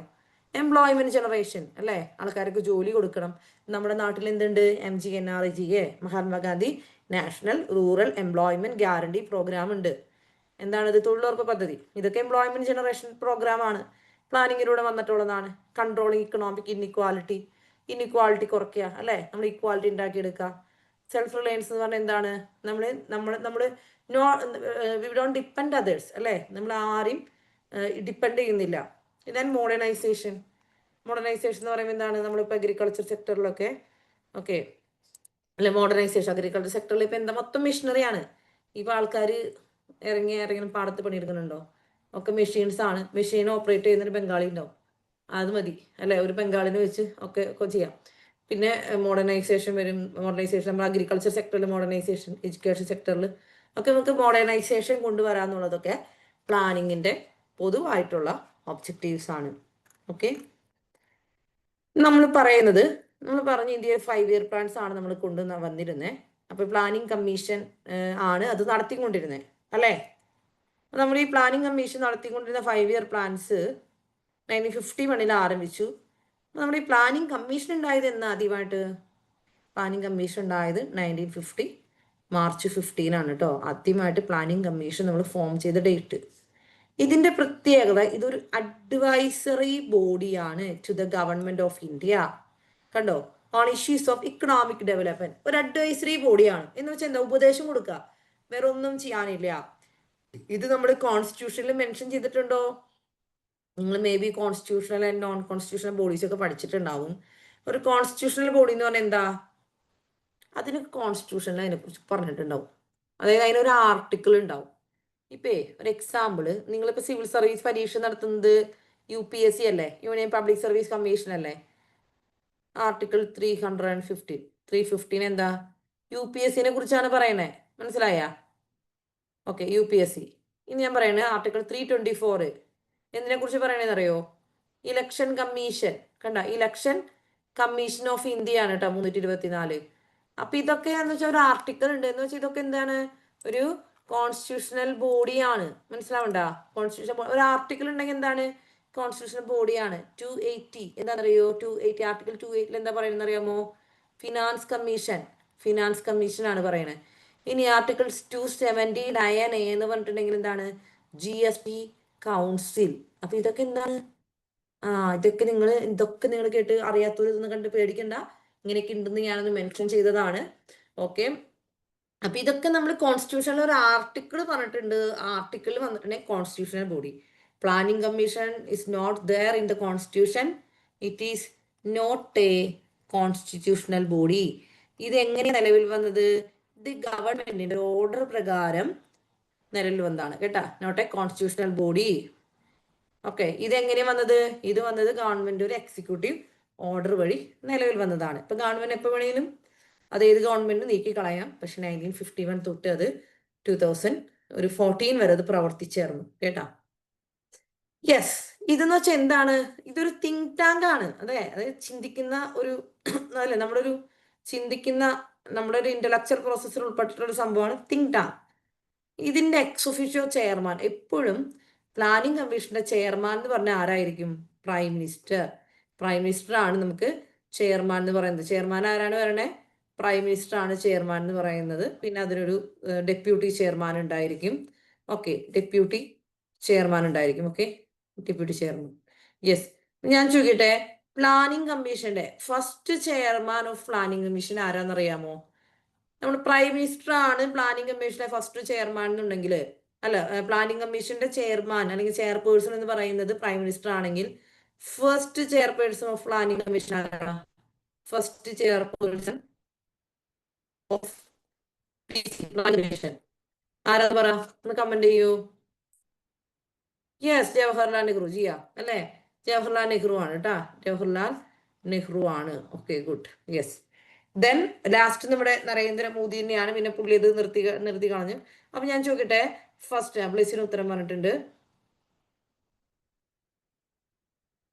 യെസ്, ഇനി ഞാൻ ചോദിക്കട്ടെ, അപ്പൊ നമുക്ക് ഡെപ്യൂട്ടി ചെയർമാൻ ഉണ്ട്. ഫസ്റ്റ് ഡെപ്യൂട്ടി ചെയർമാൻ, നമ്മൾ ഉപാധ്യക്ഷൻ എന്നൊക്കെ പറയും, അല്ലെങ്കിൽ വൈസ് ചെയർമാൻ എന്ന് പറയും. ഫസ്റ്റ് ഡെപ്യൂട്ടി ചെയർമാന്റെ പേര് ചിലപ്പോൾ സ്കൂളിലൊക്കെ അത് അത്രയും പഠിച്ചെത്തിയിട്ടുള്ളവർ പഠിച്ചിട്ടുണ്ടോ? ഫസ്റ്റ് ഡെപ്യൂട്ടി ചെയർമാൻ പ്ലാനിംഗ് കമ്മീഷന്റെ ആരാ? First deputy chairman of planning commission of India ആരാണ്? ഫസ്റ്റ് മൊണ്ടേഗ് സിംഗ് ആരാണ്? സോറി, ഗുൽസാരിലാൽ നന്ദ ട്ടാ. ഗുൽസാരിലാൽ നന്ദയായിരുന്നു കേട്ടാ. Gulzarilal Nanda first deputy chairman. Last deputy chairman, അതുകൊണ്ട് ഞാൻ പറയാം, ലാസ്റ്റ് ഡെപ്യൂട്ടി ചെയർമാൻ ഓഫ് എന്താണ് planning commission was Montek Singh Ahluwalia. Montek Singh Ahluwalia ആയിരുന്നു കേട്ടോ. മൊണ്ടേഗ് സിംഗ് ആലുവാലിയ. സ്പെല്ലിങ്ങിൽ ചെറിയ വ്യത്യാസം ഉണ്ടോന്ന് എനിക്കറിയില്ല. മേ ബി സ്പെല്ലിങ്ങിൽ ചെറിയ കറക്ഷൻ ഇത് ഉണ്ടാവാം കേട്ടോ. ഓക്കെ, മൊണ്ടേഗ് സിംഗ് അലുവാലിയ ആയിരുന്നു നമ്മുടെ ലാസ്റ്റ് ആര്. അപ്പൊ നമ്മൾ ഈ ഇതിനകത്ത് പേര് അറ്റൻഡൻസ് മാർക്ക് ചെയ്തൊരു മാർക്ക് ചെയ്യണം കേട്ടോ. പേരും അവരുടെ ബാച്ചും കൊടുക്കണം. ഓക്കെ, അപ്പൊ മൊണ്ടേഗ് സിംഗ് അലുവാലിയാണ് നമ്മുടെ ലാസ്റ്റ് ഡെപ്യൂട്ടി ചെയർമാൻ എന്ന് പറയുന്നത്. ഓക്കെ, അപ്പൊ അങ്ങനെ പ്ലാനിംഗ് കമ്മീഷൻ എന്നാണ് അത് അവസാനിച്ചത്? 2014 കേട്ടോ. 2014 എന്താണ് അതിനെ പിരിച്ചുവിട്ടു. പ്ലാനിംഗ് കമ്മീഷനെ ഇല്ലാതായിട്ടാ. Planning commission okay, planning commission was there. Planning commission was there എന്ന് വരെ ഉണ്ടായിരുന്നു? 2014 was there till 2014. Okay, yes. Okay, ഇനി നമുക്ക് പ്ലാനിംഗ് കമ്മീഷൻ ഫംഗ്ഷൻ എന്തൊക്കെയായിരുന്നു എന്ന് വേണമെങ്കിൽ പറയാം. പ്ലാനിംഗ് കമ്മീഷന്റെ ഫംഗ്ഷൻസ് എന്ന് പറയുമ്പോൾ എന്തൊക്കെയായിരുന്നു? എസ്റ്റിമേറ്റ് റിസോഴ്സസ് ആണ്. അതായത് ഇന്ത്യയിൽ റിസോഴ്സ് എത്രത്തോളം ഉണ്ടെന്ന് അവർ എസ്റ്റിമേറ്റ് ചെയ്യും. മനസ്സിലായോ? അതിപ്പോ ഞാൻ പറയുന്നത് ഒന്ന് മ്യൂട്ട് ചെയ്യണേ, അവിടെ മ്യൂട്ട് ചെയ്യാത്തൊരു മ്യൂട്ട് ചെയ്യണേ. ആർവിൻ ഒന്ന് മ്യൂട്ട് ചെയ്യാം. ആർവിൻ എസ്റ്റിമേറ്റ് ദ റിസോഴ്സസ്. കണ്ടോ, നമ്മുടെ റിസോഴ്സസ് എന്തൊക്കെയാണെന്ന് എസ്റ്റിമേറ്റ് ചെയ്യും. പിന്നെ നമ്മൾ പ്ലാൻസ് പ്രിപ്പയർ ചെയ്യുന്നത് പ്ലാനിങ് കമ്മീഷനാണ്. ആ പ്ലാൻ റിവ്യൂ ചെയ്യുന്നത് അവർ തന്നെയാണ്. സെൻട്രൽ ഗവൺമെന്റിനും സ്റ്റേറ്റ് ഗവൺമെന്റിനും അഡ്വൈസ് ചെയ്യുന്നത് പ്ലാനിങ് കമ്മീഷനായിരുന്നു.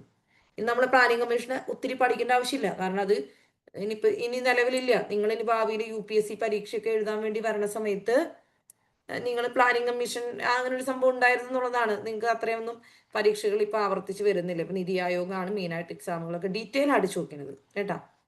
ഈ പ്ലാനിങ് കമ്മീഷനൊപ്പം തന്നെ ഉണ്ടായിരുന്ന മറ്റൊരു ബോഡിയാണ് നാഷണൽ ഡെവലപ്മെന്റ് കൗൺസിൽ. അതും നിലവിലില്ല. 1952 അത് ഫോം ചെയ്തതാണ്. അതായത് അവർ cooperation between state and planning commission, അതായത് പ്ലാനിങ് കമ്മീഷനെയും നമ്മുടെ സ്റ്റേറ്റിനെയും തമ്മിൽ അല്ലെങ്കിൽ അവർ ബന്ധിപ്പിക്കുന്നതാണ് എന്ത് നാഷണൽ ഡെവലപ്മെന്റ് കൗൺസിൽ എന്ന് പറയുന്നത്. ഇതിൻ്റെയും ചെയർമാൻ എന്ന് പറയുന്നത് പ്രൈം മിനിസ്റ്റർ ആണ്. പിന്നെ അതിൽ ക്യാബിനറ്റ് മിനിസ്റ്റേഴ്സ് ഉണ്ടാവും. ക്യാബിനറ്റ് മിനിസ്റ്റർ എന്ന് പറഞ്ഞാൽ ആരാ? പോർട്ട്ഫോളിയോ ഉള്ളവരാണ്. പോർട്ട്ഫോളിയോ എന്ന് പറഞ്ഞിട്ടുണ്ടെങ്കിൽ ഇപ്പം നമ്മൾ പറയും എന്താ home affairs minister, finance minister Nirmala Sitharaman. അപ്പൊ അത് ക്യാബിനറ്റ് മിനിസ്റ്റർ ആണ് മെയിൻ ചാർജ് ഉള്ളത്, ഓരോ വകുപ്പിന്റെയും ചാർജ് ഉള്ളത്. ഇനി പെട്രോളിയം മിനിസ്റ്റർ അല്ലേ, അപ്പൊ അതൊക്കെ ക്യാബിനറ്റ് മിനിസ്റ്റർ ആണ്. ഓക്കെ. പിന്നെ ചീഫ് മിനിസ്റ്റേഴ്സ് ഓഫ് സ്റ്റേറ്റ് ഉണ്ടാവും. അതുപോലെ എന്താണ് യൂണിയൻ ടെറിട്ടറി, കേന്ദ്രഭരണ പ്രദേശങ്ങളുടെ റെപ്രസെന്റേറ്റീവ്സ് ഉണ്ടായിരിക്കും. പ്ലാനിങ് കമ്മീഷൻ മെമ്പേഴ്സ് ഒക്കെ അതിനകത്ത് ഉണ്ടാവും. ഈ നമ്മുടെ പ്ലാനിങ് കമ്മീഷൻ പ്രിപ്പയർ ചെയ്യുന്ന പ്ലാനൊക്കെ വായിച്ച് അപ്രൂവ് ചെയ്യുന്ന ആരാ? നാഷണൽ ഡെവലപ്മെന്റ് കൗൺസിൽ ആണ്. നിലവിൽ ഇപ്പൊ ഈ ബോഡി ഉണ്ടോ? ഇതിപ്പോ ഇല്ല അല്ലേ. ഈ സാധനം നമ്മൾ ഇനി ഇല്ല അല്ലേ. ഓക്കെ. ഈ നാഷണൽ ഡെവലപ്മെന്റ് കൗൺസിലും നമ്മൾ എന്ത് ചെയ്തു? നമ്മളിപ്പോ അതും നമ്മൾ ഇല്ലാതെയാക്കിയിട്ടുണ്ട്. ഓക്കെ. അബോളിഷ് ചെയ്തു അല്ലേ. അബോളിഷ്ഡ്. ഓക്കെ. എന്താണ് മോദി ഗവൺമെന്റിന്റെ പുതിയ പുതിയ ഓരോ കാര്യങ്ങളാണ്. ഇനി നമ്മൾ പറയുന്നുണ്ട് സെൻട്രലൈസ്ഡ് പ്ലാനിങ് എന്താണെന്നൊക്കെ നമ്മൾ ഓൾറെഡി പറഞ്ഞു കഴിഞ്ഞിട്ട് നമുക്ക് 5 ഇയർ പ്ലാൻസിലേക്ക് പോവാം. ഇന്ത്യയിൽ 5 ഇയർ പ്ലാൻസ് സ്റ്റാർട്ട് ചെയ്തത് 1951 പറഞ്ഞിട്ടുണ്ട്. ഇത് ഇൻസ്പിറേഷൻ കിട്ടിയത് എവിടെ നിന്നാണ്? റഷ്യ, അതായത് സോവിയറ്റ് യൂണിയനിൽ നിന്നാണ് കേട്ടോ. റഷ്യയിൽ നമ്മുടെ ലെനിനാണ് ആദ്യമായിട്ട് കേട്ടോ. ലെനിന്ന് കേട്ടിട്ടുണ്ടാവുമായിരിക്കും അല്ലെ, എവിടെയെങ്കിലൊക്കെ കേട്ടിട്ടുണ്ടാവുമല്ലോ ലെനിന്ന്.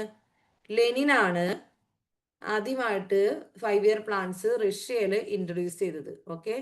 അപ്പൊ നമ്മൾ അവിടെ നിന്നാണ് നമുക്ക് 5 ഇയർ പ്ലാൻസ് കൊള്ളാലോ എന്നൊക്കെ വിചാരിച്ച് നമ്മൾ 5 ഇയർ പ്ലാൻസ് റഷ്യയിൽ നിന്ന് നമ്മൾ ബോറോ ചെയ്തു. റഷ്യയിൽ ആദ്യമായിട്ട് 5 ഇയർ പ്ലാൻ സ്റ്റാർട്ട് ചെയ്ത് 1928 പറയുന്നത്. നമ്മുടെ ഈ 5 ഇയർ പ്ലാൻസിന് കുറച്ച് ഒബ്ജക്റ്റീവ്സ് ഉണ്ട്. ഒബ്ജക്റ്റീവ്സ് എന്താന്ന് പറയാം. ഞാനൊന്ന് എഴുതി കാണിക്കാൻ എഴുതിയിട്ടുണ്ടായിരുന്നില്ല. 5 ഇയർ പ്ലാൻസിന്റെ ഒബ്ജക്റ്റീവ് കേട്ടാ. മെയിൻ ആയിട്ടുള്ള ഒന്നാമത്തെയാണ് നമുക്ക് എക്കണോമിക് ഗ്രോത്ത് എന്ന് പറയുന്നത്. അപ്പൊ വാട്ട് ഈസ് എക്കണോമിക് ഗ്രോത്ത്? എന്താണ് നമുക്ക് എക്കണോമിക് ഗ്രോത്ത് എന്ന് പറയാൻ പറ്റാ? വ്ളാഡിമിർ ലെനിൻ, ഏഞ്ചൽ റൂസ് പറഞ്ഞിട്ടുണ്ട്. Very good. അപ്പൊ മുഴുവൻ പേര്. അപ്പൊ എക്കണോമിക് ഗ്രോത്ത് എന്ന് വെച്ചാൽ എന്താണെന്നറിയോ? എക്കണോമിക് ഗ്രോത്ത് ഉണ്ടാവണം. നമ്മുടെ നാഷണൽ ഇൻകത്തിലെ ഗ്രോത്ത് ആണ് അല്ലെ. നാഷണൽ ഇൻകം എന്ന് പറയുന്നത് നമുക്ക് GDP ഗ്രോത്ത്. GDP എന്ന് വെച്ചാൽ എന്താ? എക്കണോമിക്സിന്റെ ബേസ് ഒക്കെ നിങ്ങൾ പഠിച്ചു കാണുമെന്ന് വിചാരിക്കുന്നു. GDP എന്ന് പറഞ്ഞാൽ എന്താ? GDP എന്ന് പറഞ്ഞിട്ടുണ്ടെങ്കിൽ ഗ്രോസ് ഡൊമസ്റ്റിക് പ്രൊഡക്റ്റ് ആണ്. നമ്മുടെ നാഷണൽ ഇൻകത്തെ പറയുന്നു gross domestic product. Gross domestic product എന്ന് പറഞ്ഞിട്ടുണ്ടെങ്കിൽ value of all the goods and services produced within the territory of India in A financial year അല്ലെ. അപ്പൊ ഈ GDP ഗ്രോത്ത് ആണ് അല്ലെ. അതായത് നമ്മുടെ നാഷണൽ ഇൻകത്തിനെയാണ് നമ്മൾ പറയുന്നത്. ഈ നാഷണൽ ഇൻകത്തിന് നമുക്ക് ഗ്രോത്ത് ഉണ്ടാവണം ഓരോ വർഷവും. ഓക്കെ. അതിങ്ങനെ മുകളിലോട്ട് പോയോണ്ടിരിക്കണം പതുക്കെ പതുക്കെ. അപ്പൊ എക്കണോമിക് ഗ്രോത്ത് എന്ന് പറയുന്നത് നമ്മുടെ മെയിൻ ഒരു ഒബ്ജക്റ്റീവ് ആണ്, economic growth. Second one modernisation. Modernisation വേണം അല്ലെ. മോഡേണൈസേഷൻ എന്ന് പറയുമ്പോൾ എന്തൊക്കെയാണ്? നമുക്ക് പുതിയ ടെക്നോളജിക്കൽ ഇന്നോവേഷൻസ് വേണം അല്ലെ. നമുക്ക് ടെക്നോളജിക്കൽ ഇന്നോവേഷൻസ് വേണം. ഇപ്പൊ നമ്മൾ പുതിയ ഏറ്റവും ലേറ്റസ്റ്റ് ആയിട്ട് നമ്മൾ നിൽക്കുന്നത് AI-യിലൊക്കെയാണ് അല്ലെ. അപ്പൊ അങ്ങനെയുള്ള കാര്യങ്ങൾ ഇപ്പൊ AI അറിയാത്ത ആൾക്കാർ, അപ്ഡേറ്റ് ആവാത്ത ആൾക്കാർ സോഫ്റ്റ്വെയർ ഇൻഡസ്ട്രിന്ന് പോലും അവരുടെ ജോലി പോലും ചലഞ്ചിങ് ആണ്. ഇപ്പോൾ പുതിയ പ്രോഗ്രാംസ് വരുന്നു, AI വരുന്നു, എല്ലാം വരുന്നു. അപ്പൊ നമ്മൾ ഇപ്പോഴും അപ്ഡേറ്റഡ് ആയിക്കൊണ്ടിരിക്കണം. മോഡേണൈസേഷൻ എന്ന് പറയുമ്പോൾ നമ്മുടെ എല്ലാ ഇൻഡസ്ട്രീസിലാണെങ്കിലും സ്പേസ് ടെക്നോളജിയിലാണെങ്കിലും അല്ലേ, നമ്മുടെ ഏത് സ്ഥലങ്ങളിലായാലും നമുക്ക് മോഡേണൈസേഷൻ വേണം. നമ്മളിപ്പോൾ ഇന്ന് സൂമിൽ ക്ലാസ് നമ്മൾ ചെയ്തുകൊണ്ടിരിക്കുന്നത് എന്താണ്? മോഡേണൈസേഷന്റെ ഭാഗമാണ് അല്ലേ. കോവിഡ് വന്നതിന് ശേഷമാണ് നമുക്ക് ഈ സൂമിലെ കാര്യങ്ങളൊക്കെ ഇത്രയും ആക്റ്റീവായിട്ട് മാറിയത്. ഇപ്പൊ നമ്മുടെ ഇൻസ്റ്റിറ്റ്യൂട്ടൊക്കെ മോഡേണൈസേഷനിലേക്ക് ഇതൊക്കെ ഒന്ന് ചെയ്യുന്ന കാര്യങ്ങളിലേക്ക് മാറിയില്ലെങ്കിൽ നമുക്ക് സ്മൂത്ത് ആയിട്ട് റൺ ചെയ്യാൻ പറ്റില്ല അല്ലെ. അപ്പൊ നമുക്ക് മോഡേണൈസേഷൻ ഉണ്ടായാൽ മാത്രമാണ് നമുക്ക് എപ്പോഴും അതിനെ അപ്ഗ്രേഡ് ചെയ്യാൻ പറ്റുള്ളൂ. Then third one is self Reliance. Self Reliance വെച്ചാൽ എന്താ? സെൽഫ് റിലയൻസ് പറയുമ്പോൾ എന്താണ്? നോ ഡിപ്പെൻഡൻസ് ഓൺ അതേഴ്സ് ആണ്. കണ്ടോ? No dependence on others. അതായത് നമ്മൾ ഈ ഇന്ത്യക്ക് ഇൻഡിപെൻഡൻസ് കിട്ടുന്ന സമയത്തേ നമ്മുടെ ഫുഡ് ഗ്രെയിൻസ് വരെ നമ്മൾ പുറത്തുനിന്ന് ഇങ്ങനെ ഇറക്കിക്കൊണ്ടിരിക്കുകയായിരുന്നു.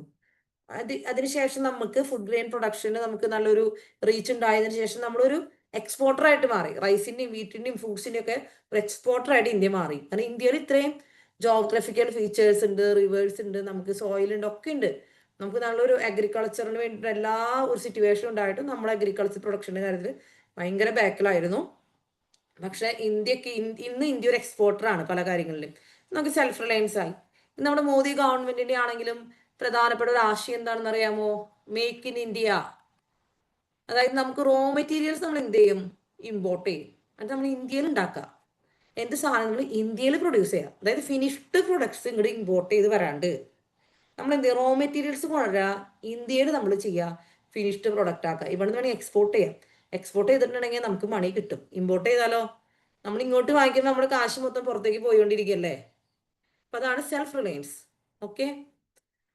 അതായത് നമ്മൾ പറയും സ്വയം പര്യാപ്തത എന്നൊക്കെ നമ്മൾ പറയും. ഇപ്പൊ നമ്മൾ പഠിച്ച് ജോലി കിട്ടി കഴിയുമ്പോൾ എന്താണ്? നമ്മൾ സെൽഫ് റിലയൻ്റ് ആയി അല്ലേ. നമ്മൾ നമ്മുടെ പാരന്റ്സിൽ നിന്നും ഡിപ്പെൻഡ് ചെയ്യില്ല. അപ്പൊ ആ ഒരു ലെവലിലേക്ക് നമ്മൾ എത്തും. അതാണ് നമ്മൾ ഉദ്ദേശിക്കുന്നത്. അടുത്ത എന്താണ്? അടുത്ത നമ്മുടെ 5 ഇയർ പ്ലാൻസിന്റെ നമ്മുടെ ഒരു മെയിൻ ആയിട്ടുള്ള ഒബ്ജക്റ്റീവ് എന്താണ്? ഈക്വാലിറ്റി. ഓക്കെ. നമ്മൾ ഈക്വാലിറ്റി സമത്വമാണ് മെയിൻ. നമുക്ക് ഈക്വാലിറ്റി ഉണ്ടാവണം. അതായത് നമ്മുടെ വെൽത്ത് ഡിസ്ട്രിബ്യൂഷൻ കറക്റ്റായിട്ട് നടക്കണം. അതായത് distribution of wealth should be equal. നമ്മുടെ റിച്ചിനും പൂവറിനും എല്ലാം അതിൻ്റെ ഒരു റിസൾട്ട് കിട്ടണം. ഇപ്പൊ അംബാനി മദാനിയൊക്കെ കുറെ ഉണ്ടാക്കുന്നുണ്ടെങ്കിൽ ഗവൺമെന്റ് എങ്ങനെയാണ് അവരിൽ നിന്നുള്ളത് വാങ്ങിച്ച് ഇന്ത്യയിലെ പാവങ്ങൾക്ക് എത്തിക്കുന്നത്? ടാക്സ് കളക്ട് ചെയ്യുന്നുണ്ട് അല്ലെ. കോർപ്പറേറ്റ് ടാക്സ് കളക്ട് ചെയ്യുന്നുണ്ട്. ഗവൺമെന്റ് ആളുകൾക്ക് വീട് വെച്ച് കൊടുക്കുന്നു, അല്ലെങ്കിൽ ഡ്രിങ്കിങ് വാട്ടർ ഫെസിലിറ്റീസ് കൊടുക്കുന്നു, എഡ്യൂക്കേഷൻ കൊടുക്കുന്നു, അല്ലെങ്കിൽ ഗവൺമെന്റ് ഹോസ്പിറ്റലിലൂടെ ട്രീറ്റ്മെന്റ് ഫെസിലിറ്റീസ് കൊടുക്കുന്നു. അങ്ങനെ നമ്മൾ ഈക്വാലിറ്റി ബാലൻസ് ചെയ്യാനായിട്ട് ശ്രമിക്കും. മിനിമം നീഡ്സ് ഒക്കെ ആളുകൾ കിട്ടുന്ന രീതിയിൽ നമ്മൾ കിട്ടാനായിട്ട് നമ്മൾ നോക്കുക. അതുപോലെ സോഷ്യൽ ഈക്വാലിറ്റിയും വരണം കേട്ടോ. സോഷ്യൽ ഈക്വാലിറ്റിയും വരണം. നമ്മുടെ കാസ്റ്റിന്റെ ബേസിലോ അല്ലെങ്കിൽ ഇത് മെയിലാണ് ഫീമെയിൽ ആണ് അല്ലെങ്കിൽ കാസ്റ്റ് ബേസ് ആയിട്ടോ ഒന്നും, അല്ലെങ്കിൽ എഡ്യൂക്കേഷൻ ബേസിലോ ഒന്നും നമ്മളൊരാളെ നമ്മൾ ഡിസ്ക്രിമിനേറ്റ് ചെയ്യാനൊന്നും പാടില്ല. അപ്പൊ ആ ലെവലുള്ള ഈക്വാലിറ്റി, ആ ലെവലിലെ അവയർനെസ് ഇതെല്ലാം നമുക്ക് വരണം. അപ്പോഴാണ് നമുക്ക് ശരിക്കുള്ള ഒരു ഡെവലപ്മെന്റ് ഉണ്ടാവുള്ളൂ. ഓക്കെ. അപ്പൊ ഈക്വാലിറ്റി നമ്മുടെ ഒരു ഒബ്ജക്റ്റീവാണ്. യെസ്. ഇനി നമുക്ക് നോക്കാം നമ്മുടെ 12 5 ഇയർ പ്ലാൻസിലേക്ക് പോവാണ്. ഇതുവരെ എടുത്തതിൽ എന്തെങ്കിലും ഡൗട്ട് ഉണ്ടെങ്കിൽ ചോദിക്കാം. നിങ്ങൾക്ക് സ്പീഡ് കൂടുന്നുണ്ടെങ്കിൽ കമന്റ് ചെയ്യാം. ക്ലാസ്സിന് സ്പീഡ് കൂടുന്നുണ്ട്, കുറച്ച് സ്ലോ ആക്കി പറയണം എന്നൊക്കെ ഉണ്ടെങ്കിൽ നോട്ട്സ് നിങ്ങൾ ഇതിന്റെ കൂടെ എഴുതണം. എഴുതിയെടുത്ത് കഴിയുന്നില്ലെങ്കിൽ, തീരെ എത്തുന്നില്ലെങ്കിൽ പറയണം. അല്ലെങ്കിൽ നിങ്ങൾ നോട്ട് അയക്കുമ്പോൾ നിങ്ങൾക്ക് സെൻഡ് ചെയ്യുമല്ലോ, അപ്പൊ നിങ്ങളത് എഴുതിയെടുത്ത് കംപ്ലീറ്റ് ചെയ്യാം കേട്ടോ. ഇത് നമ്മളൊരു 5 hours കൊണ്ട് വരെ എടുക്കുന്ന ക്ലാസ്സാണ്. ഇതൊക്കെ നമ്മൾ എക്സ്പ്ലെയിൻ ചെയ്ത് നമ്മൾ നോട്ടൊക്കെ എഴുതിച്ചൊക്കെ, ഓഫ്ലൈൻ ക്ലാസ്സിൽ നമ്മൾ നോട്ടൊക്കെ എഴുതിച്ച് ക്ലാസ് എടുക്കും. പക്ഷെ നമുക്ക് ഓൺലൈൻ ക്ലാസ്സിൽ ലിമിറ്റഡ് ടൈമാണ്. നിങ്ങൾക്ക് നോട്ട് നിങ്ങൾക്ക് സെൻഡ് ചെയ്യും. അപ്പം നമ്മളത് 2 മണിക്കൂർ കൊണ്ട് എടുക്കുക ക്ലാസ്. ആണ് വ്യത്യാസം ഓൺലൈൻ ഓഫ്ലൈൻ. ഓക്കെ. ക്ലിയർ ആണെന്ന് വിചാരിക്കുന്നു അല്ലേ? ഇതുവരെയുള്ള കാര്യങ്ങൾ ക്ലിയർ ആണോ? യെസ്. അപ്പൊ ഞാൻ ഇന്ന് നമുക്ക് 5 ഇയർ പ്ലാൻ സ്റ്റാർട്ട് ചെയ്യാം. ഇപ്പോഴാണ് നമ്മുടെ ടോപ്പിക്കിലേക്ക് നമ്മൾ ശരിക്കും അവിടെ എത്തിയത്. അപ്പോ നിങ്ങൾ നോക്കിക്കോ, 12 5 ഇയർ പ്ലാൻസ് ഇല്ലേ ഇന്ത്യയില്? 12 5 ഇയർ പ്ലാൻസ് ഉണ്ട് നമ്മുടെ. ഓക്കെ. ഇതിന്റെ വർഷങ്ങളൊന്ന് ശ്രദ്ധിക്കണേ. ഫസ്റ്റ് 5 ഇയർ പ്ലാൻ 1951 56 ആണ് അല്ലേ? Second one 1956 61. Third 5 year plan 1961 66. ഈ 66 കഴിയുമ്പോ ഫോർത്ത് പ്ലാൻ തുടങ്ങണം എപ്പോഴാ? 69 69 to 1974. അപ്പൊ ഈ 66ന്റെയും 1966ന്റെയും 1969 ഇടയിൽ എന്ത് പറ്റി?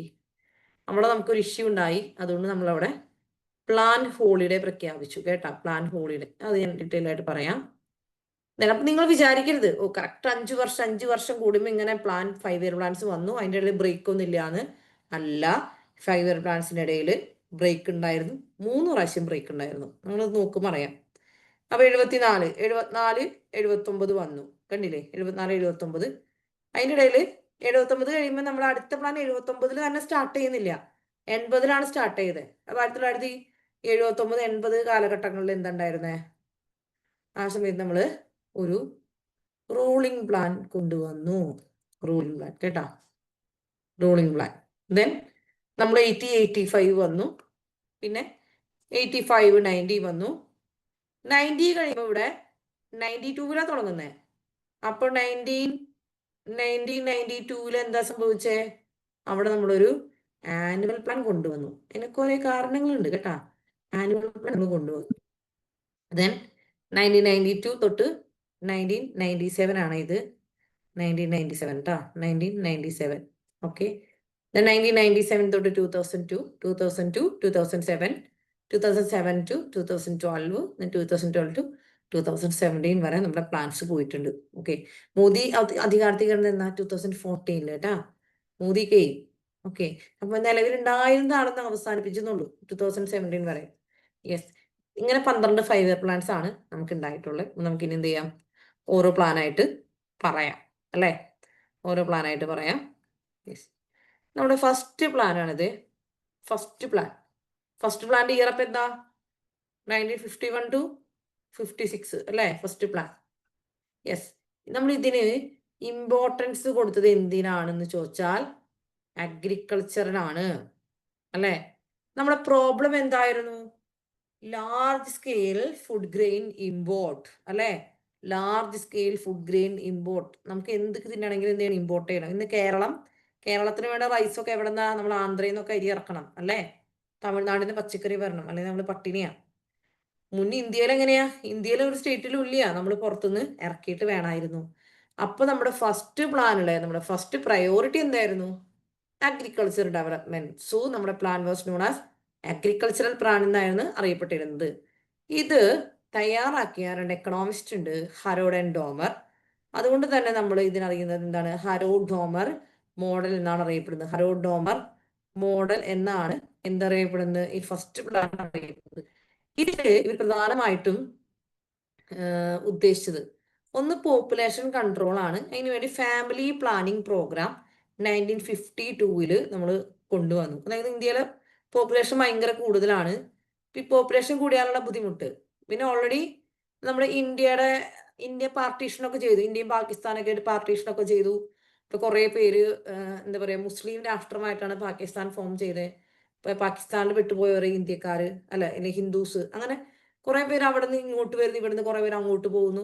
അങ്ങനെ കുറെ റെഫ്യൂജീസ് ഒക്കെ ഒരു പ്രവാഹമൊക്കെ ഉണ്ടായിരുന്നു. ഓൾറെഡി ഇന്ത്യയിലെ പോപ്പുലേഷൻ കൂടുതലാണ്. ഇത്രയും പോപ്പുലേഷൻ ഫുഡ് വേണം, ഷെൽട്ടർ വേണം, ഹെൽത്ത് ഫെസിലിറ്റീസ് വേണം. അപ്പോൾ അല്ലെങ്കിൽ ഡിസീസസ് സ്പ്രെഡ് ചെയ്യുന്നു. അപ്പോൾ ഒരു പോപ്പുലേഷൻ കൺട്രോൾ വേണമെന്ന് പറഞ്ഞിട്ട് 1952 ഒരു ഫാമിലി പ്ലാനിങ് പ്രോഗ്രാം, അതായത് കുട്ടികളെ അല്ലെ 2 കുട്ടികളിലൊക്കെ നിർത്താന്നുള്ള പരിപാടി, 2-3 കുട്ടികളൊക്കെ നിർത്തുക, കൂടുതൽ കുട്ടികൾ ഇല്ലാതിരിക്കാൻ വേണ്ടിയിട്ട് അല്ലെ, ആ ഒരു കൺട്രോള് അവിടെ വരുത്തണം എന്ന് ആവശ്യപ്പെട്ടുള്ള പദ്ധതികളൊക്കെ നടപ്പിലാക്കി. യെസ്. ഇപ്പൊ നമ്മൾ ഇന്നൊരു വാർത്ത വായിച്ചിരുന്നു, റഷ്യയില് പോപ്പുലേഷൻ കുറഞ്ഞുകൊണ്ടിരിക്കുക. യുദ്ധത്തിൽ തന്നെ എത്രയോ 2.5 ലക്ഷം ആളുകളൊക്കെ മരിച്ചുപോയി. അപ്പോൾ കുറെ പേര് കുറെ നാടുകളിലേക്ക് ഇങ്ങനെ പോയോണ്ടിരിക്കുകയാണ്, പലായനം ചെയ്തുകൊണ്ടിരിക്കുകയാണ്, റെഫ്യൂജീസ് ആയിട്ട് പോയോണ്ടിരിക്കുകയാണ്.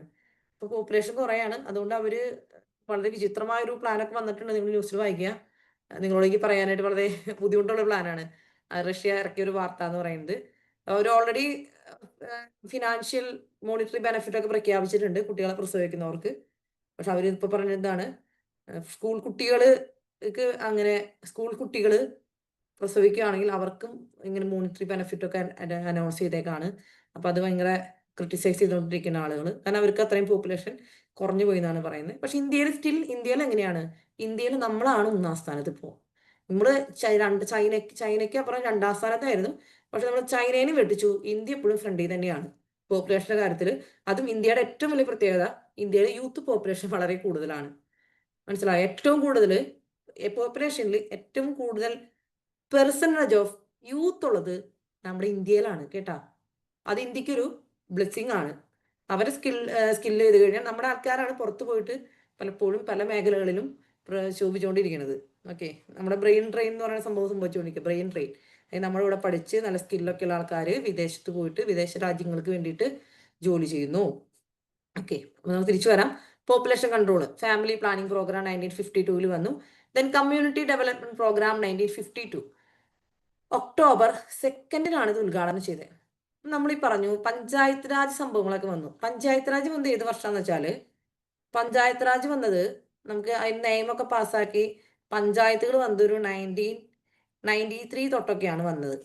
പക്ഷെ അതിന് മുന്നേ തന്നെ ഈ പഞ്ചായത്തുകൾ പോലെ തന്നെ ഓരോ ഏരിയാസ് ഡെവലപ്ഡ് ആവാൻ വേണ്ടി വന്നതാണ് കമ്മ്യൂണിറ്റി ഡെവലപ്മെന്റ് പ്രോഗ്രാം. ആ സ്ഥലങ്ങളിലുള്ള ചിലപ്പോൾ അവിടുത്തെ റോഡ് വികസനമായിരിക്കും, അവിടെ വീട് വെച്ച് കൊടുക്കലായിരിക്കും, അവർക്കുള്ള എംപ്ലോയ്മെന്റ് ഓപ്പർച്യൂണിറ്റീസ് ആയിരിക്കും, അങ്ങനെയുള്ള അല്ലെങ്കിൽ അവർക്ക് വേണ്ട ഹെൽത്ത് ഫെസിലിറ്റീസ് ആയിരിക്കും, ചെറിയ ഹെൽത്ത് സെന്റർ ആയിരിക്കും. അങ്ങനെയുള്ള കമ്മ്യൂണിറ്റി ഡെവലപ്മെന്റ് പ്രോഗ്രാം ഒക്കെ നമ്മൾ കൊണ്ടുവന്നത് ഈ ഒരു 1ാം പദ്ധതിയിലായിരുന്നു. അപ്പൊ കമ്മ്യൂണിറ്റി ഡെവലപ്മെന്റ് പ്രോഗ്രാം അറിയപ്പെടുന്നത് തന്നെ എന്തെന്നാണെന്നറിയോ?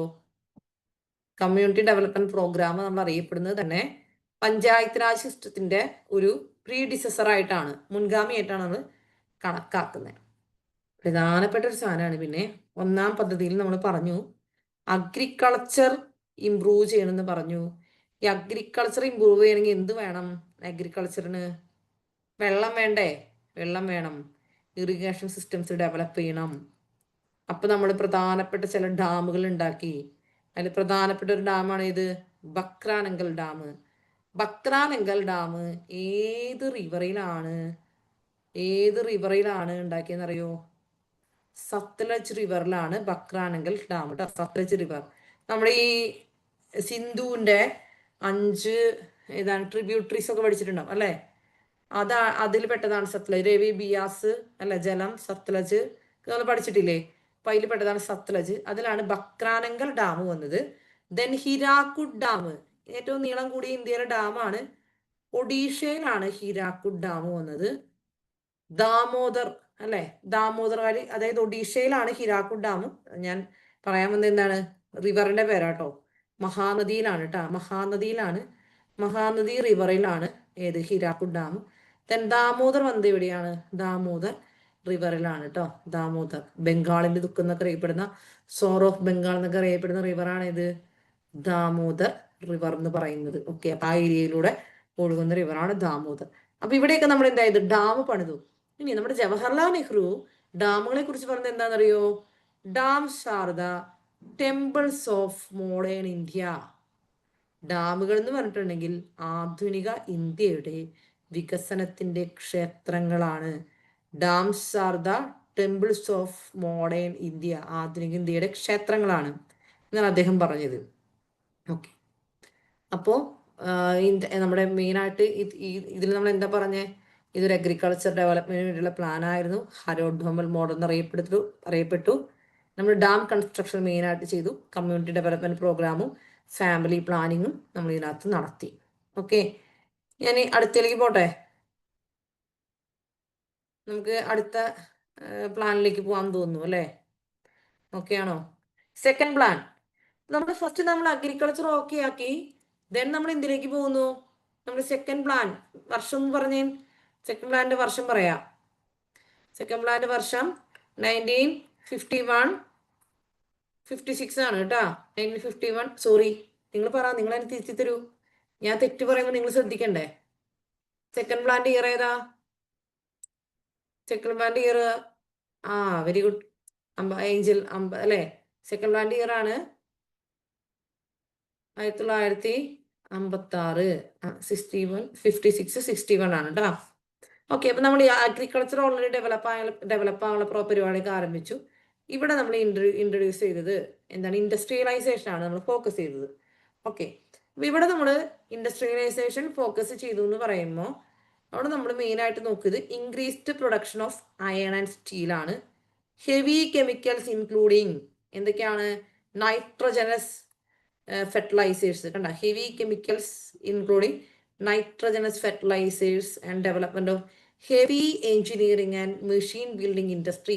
നമ്മുടെ ഇൻഡസ്ട്രീസിനൊക്കെ വേണ്ട വലിയ വലിയ മെഷീനൊക്കെ ഉണ്ടാക്കുക. അയൺ ആൻഡ് സ്റ്റീൽ കമ്പനികൾ, അവരുടെ ഫെർട്ടിലൈസേഴ്സ് ഭയങ്കരമായിട്ട് അല്ല. അപ്പൊ നമ്മുടെ കൃഷിക്കൊക്കെ അത് അല്ലെ, ഫെർട്ടിലൈസർ ഇൻഡസ്ട്രി ഒക്കെ വരാന്ന് പറഞ്ഞിട്ടുണ്ടെങ്കിൽ നമ്മുടെ കൃഷിനെയൊക്കെ ഭയങ്കരമായിട്ട് എന്താണ് നമ്മൾ ഹെൽപ്പ് ചെയ്യും. ഫെർട്ടിലൈസർ എന്താ? വളങ്ങളാണ് അല്ലെ, കൃഷിക്ക് ഉപയോഗിക്കുന്ന വളങ്ങളാണ്. ഓക്കെ, അപ്പൊ അങ്ങനെ നമ്മൾ തുടങ്ങിയ മെയിൻ ആയിട്ടുള്ള നമ്മുടെ ലാർജ് ഇൻഡസ്ട്രീസ് ആണ്. ഒന്ന് സ്റ്റീൽ പ്ലാന്റ്. നമ്മൾ 3 സ്ഥലത്ത് മെയിൻ ആയിട്ട് സ്റ്റീൽ പ്ലാന്റ് തുടങ്ങി. ദുർഗാപൂർ, ബിലായി ആൻഡ് റൂർക്കേല. ഇത് SCERT നിങ്ങൾ SCERT നിങ്ങളുടെ NCERT എല്ലാം നിങ്ങൾ പഠിക്കുന്നതാണ്. ദുർഗാപൂർ എന്ന് പറയുന്ന സ്റ്റീൽ പ്ലാന്റ് എവിടെയാണെന്നറിയാമോ? വെസ്റ്റ് ബംഗാളിലാണ്. ഇതിന് ഹെൽപ്പ് ചെയ്തത് ഏത് രാജ്യമാണ്? നമ്മള് ദുർഗാപൂർ സ്റ്റീൽ പ്ലാന്റ് ബ്രിട്ടന്റെ ഹെൽപ്പോട് കൂടിയിട്ടാണ് നമ്മൾ ഉണ്ടാക്കിയത് കേട്ടാ, നമ്മൾ നിർമ്മിച്ചത്. ദെൻ ബിലായ് എവിടെയാണെന്നറിയോ? ബിലായി നിൽക്കുന്നത് ഛത്തീസ്ഗഡിലാണ്. ഏത് രാജ്യത്തിന്റെ ഹെൽപ്പോട് കൂടിയിട്ട് നമ്മൾ ഇത് നിർമ്മിച്ചത്? റഷ്യയുടെ ഹെൽപ്പോട് കൂടിയിട്ടാണ്. തേർഡ് വൺ നമുക്ക് റൂർക്കേല സ്റ്റീൽ പ്ലാന്റ് ആണ്. റൂർക്കേല എന്ന് പറയുന്നത് ഒഡീഷയിലാണ്. നമ്മുടെ ഏത് രാജ്യത്തിന്റെ സഹായമാണ്? നമ്മള് ജർമ്മനി, റൂർക്കേല ജർമ്മനി കേട്ടാ. ദുർഗാപൂർ ബ്രിട്ടൻ എന്നൊക്കെ ഓർത്ത് വെക്കുക. റൂർക്കേല ഒഡീഷ. അപ്പൊ ഇത് നിങ്ങൾ സ്റ്റേറ്റ് അടക്കം പഠിക്കണം കേട്ടാ. നിങ്ങൾക്ക് ഓൾറെഡി സ്കൂളിൽ സ്റ്റേറ്റ് അടക്കം എല്ലാം പഠിക്കാനുള്ളതാണ്.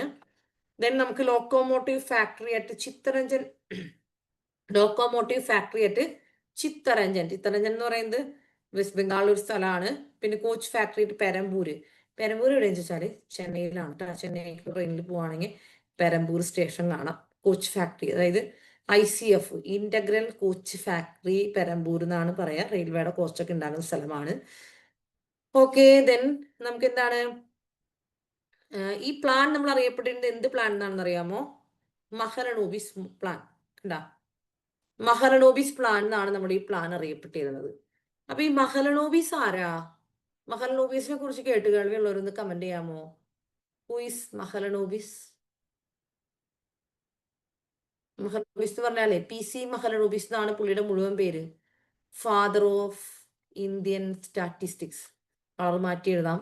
Okay, father of Indian statistics ആണ് മഹലനോബിസ്. PC മഹലനോബിസ് എന്ന് വെച്ചാൽ ആളാരാണ്? Father of Indian statistics.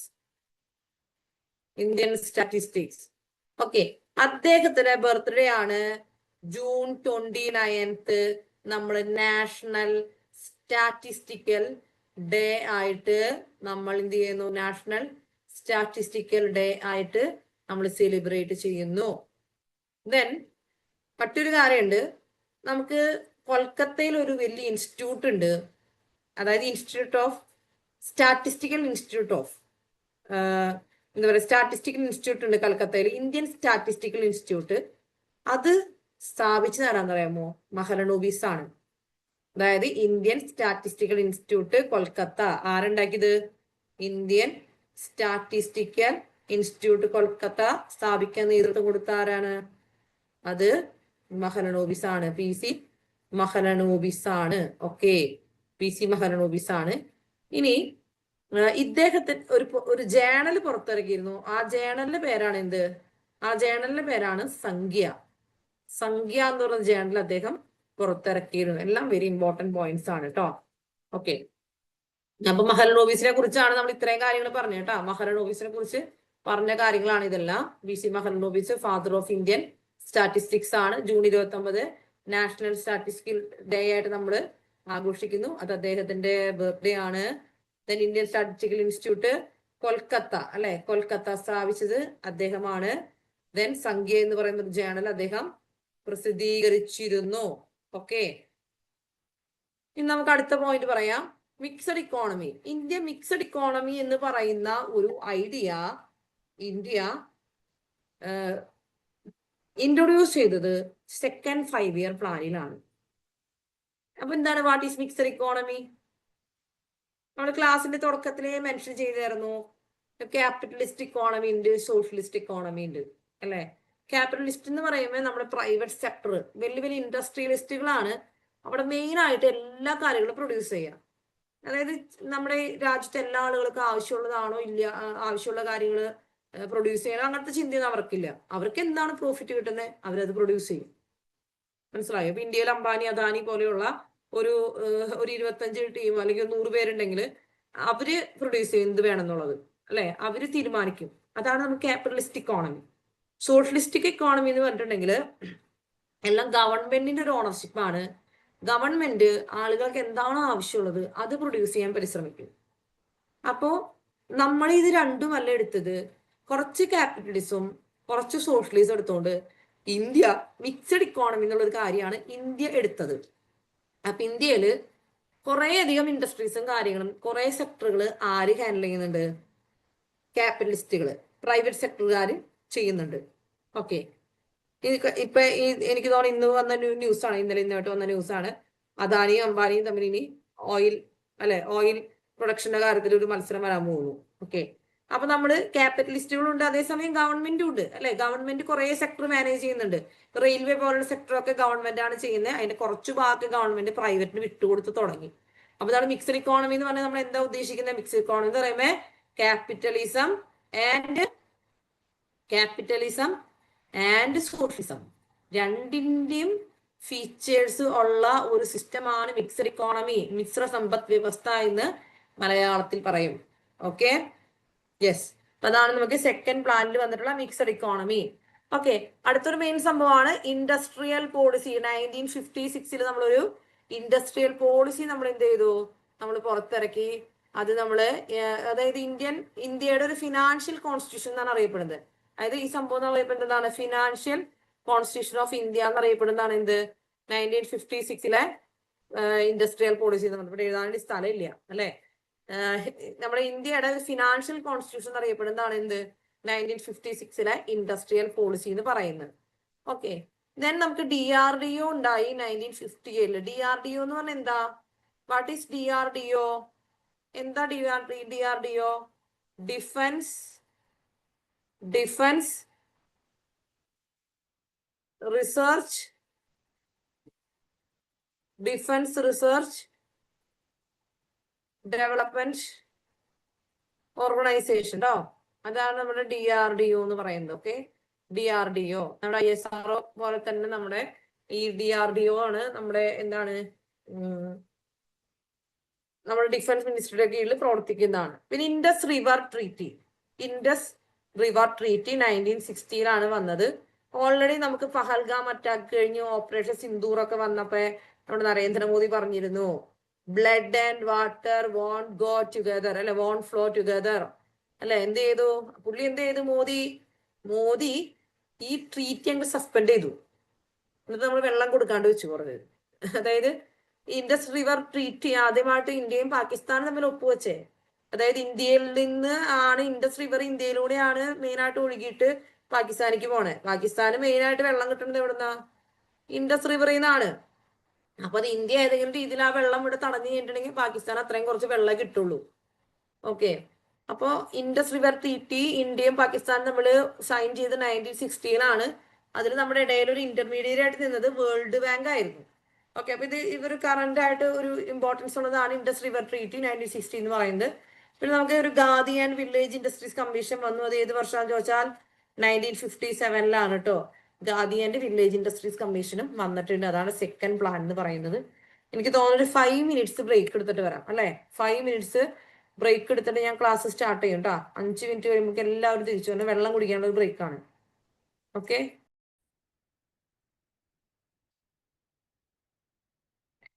Okay, നമുക്ക് തേർഡ് പ്ലാനിലേക്ക് പോവാം കേട്ടോ. തേർഡ് പ്ലാൻ എന്ന് പറയുമ്പോൾ നമ്മള് ഫസ്റ്റ് പ്ലാനിൽ അഗ്രികൾച്ചറിന് നമ്മൾ ഫോക്കസ് ചെയ്തു. സെക്കൻഡ് പ്ലാനിൽ നമ്മൾ ഇൻഡസ്ട്രീസ് ഫോക്കസ് ചെയ്തു. തേർഡ് പ്ലാനിൽ നമ്മൾ എന്താണ്? ഫുഡ് ഗ്രെയിൻ പ്രൊഡക്ഷൻ കൂട്ടണം. Self sufficiency in food grain production നമ്മൾ പ്രൊഡ്യൂസ് ചെയ്യാനൊക്കെ ആരംഭിച്ചു. പക്ഷെ നമുക്ക് സെൽഫ് സഫിഷ്യൻസി ആയിട്ടില്ല. അപ്പോഴും നമുക്ക് പുറത്തുനിന്ന് കൊണ്ടുവരണം. കണ്ട, അപ്പൊ നമുക്ക് തോന്നി നമ്മൾ എന്തോ കൂടുതൽ കാര്യം ചെയ്യാനുണ്ട്. അഗ്രികൾച്ചർ പ്രൊഡക്ഷൻ ഇൻക്രീസ് ചെയ്യണം. അത് നമ്മുടെ ഒരു ടാർഗറ്റ് ആണ്. ഫർദർ ഇൻഡസ്ട്രിയലൈസേഷൻ, വീണ്ടും നമ്മൾ ഇൻഡസ്ട്രിയലൈസേഷൻ നടത്തണം. പിന്നെതാ നമ്മുടെ ഈ ഫുഡ് ഗ്രെയിൻ പ്രൊഡക്ഷന്റെ ആ പ്രശ്നം തീർക്കാൻ വേണ്ടി നമ്മൾ തുടങ്ങിയ പരിപാടിയാണ് എന്ത്? Green revolution. മലയാളത്തിൽ നമ്മൾ ഹരിത വിപ്ലവം എന്ന് പറയും. നമ്മുടെ തേർഡ് പ്ലാനിലാണ് ഗ്രീൻ റെവല്യൂഷൻ സ്റ്റാർട്ട് ചെയ്തത്. ഓക്കെ, നമ്മൾ ഈ ഫാദർ ഓഫ് ഗ്രീൻ റെവല്യൂഷൻ എന്ന് പറയുന്നത് ആരാണ്? അറിയാവുന്നവരൊന്ന് കമന്റ് ചെയ്യുക. ഫാദർ ഓഫ് ഗ്രീൻ റെവല്യൂഷൻ ആരാണ്? ഫാദർ ഓഫ് ഗ്രീൻ റെവല്യൂഷൻ എന്തെങ്കിലും കമന്റ് ചെയ്യുന്നുണ്ടോ? ഫാദർ ഓഫ് ഗ്രീൻ റെവല്യൂഷൻ എന്ന് പറയുന്നത് ഡോക്ടർ MS സ്വാമിനാഥനാണ് കേട്ടോ. അദ്ദേഹം മരിച്ചു. അദ്ദേഹം ഡോക്ടർ MS സ്വാമിനാഥൻ. അദ്ദേഹം 2023 സെപ്റ്റംബർ 28 അദ്ദേഹം അന്തരിച്ചു. Doctor MS Swaminathan father of green revolution ആണ്. നമ്മുടെ വേൾഡ് ലെവലിൽ ഗ്രീൻ റെവല്യൂഷന്റെ ഫാദർ എന്ന് പറഞ്ഞിട്ടുണ്ടെങ്കിൽ നോർമൻ ഇ ബോർലോഗ് ആണ്. അദ്ദേഹം ഒരു മെക്സിക്കോക്കാരനാണ് കേട്ടോ. നോർമൻ ഇ ബോർലോഗ് കേട്ടോ. Norman E Borlaug, Mexico. അദ്ദേഹമാണ് ഐ തിങ്ക് നോർമലിസ് ബോർലോഗ്. അദ്ദേഹം ഏത് രാജ്യക്കാരനാണ്? മെക്സിക്കോക്കാരനാണ് കേട്ടോ. ഓക്കെ. അപ്പൊ നമ്മൾ എന്താണ് നമ്മൾ ഈ ഗ്രീൻ റെവല്യൂഷനിൽ ഉദ്ദേശിച്ചത്? ഗ്രീൻ റെവല്യൂഷനിൽ ഉദ്ദേശിച്ചത് high yielding variety of seeds, chemical pesticides, chemical fertilisers, ഇതെല്ലാം ഉപയോഗിച്ചുകൊണ്ട് നമുക്ക് അഗ്രികൾച്ചർ പ്രൊഡക്ഷൻ കൂട്ടാം. നല്ല പ്രൊഡക്റ്റീവായുള്ള വിത്തുകൾ അല്ലെ, നമ്മൾ നല്ല രാസവളം കെമിക്കൽസ് അങ്ങനെ അടിച്ചു കേട്ടാൽ നല്ല പ്രൊഡക്ഷൻ നമ്മൾ ചെയ്തു, നമുക്ക് നല്ല പ്രൊഡക്ഷൻ ഉണ്ടായി. ഇതിങ്ങനെ കുറെ അങ്ങോട്ട് പ്രൊഡ്യൂസ് ചെയ്ത് കഴിഞ്ഞപ്പോൾ ഇത് മുഴുവൻ സൂക്ഷിക്കണ്ടേ? അതിനുവേണ്ടി നമ്മൾ എന്തുണ്ടാക്കി? ഫുഡ് കോർപ്പറേഷൻ ഓഫ് ഇന്ത്യ ഉണ്ടാക്കി അല്ലെ. നമ്മൾ ഫുഡ് കോർപ്പറേഷൻ ഓഫ് ഇന്ത്യ ഉണ്ടാക്കി.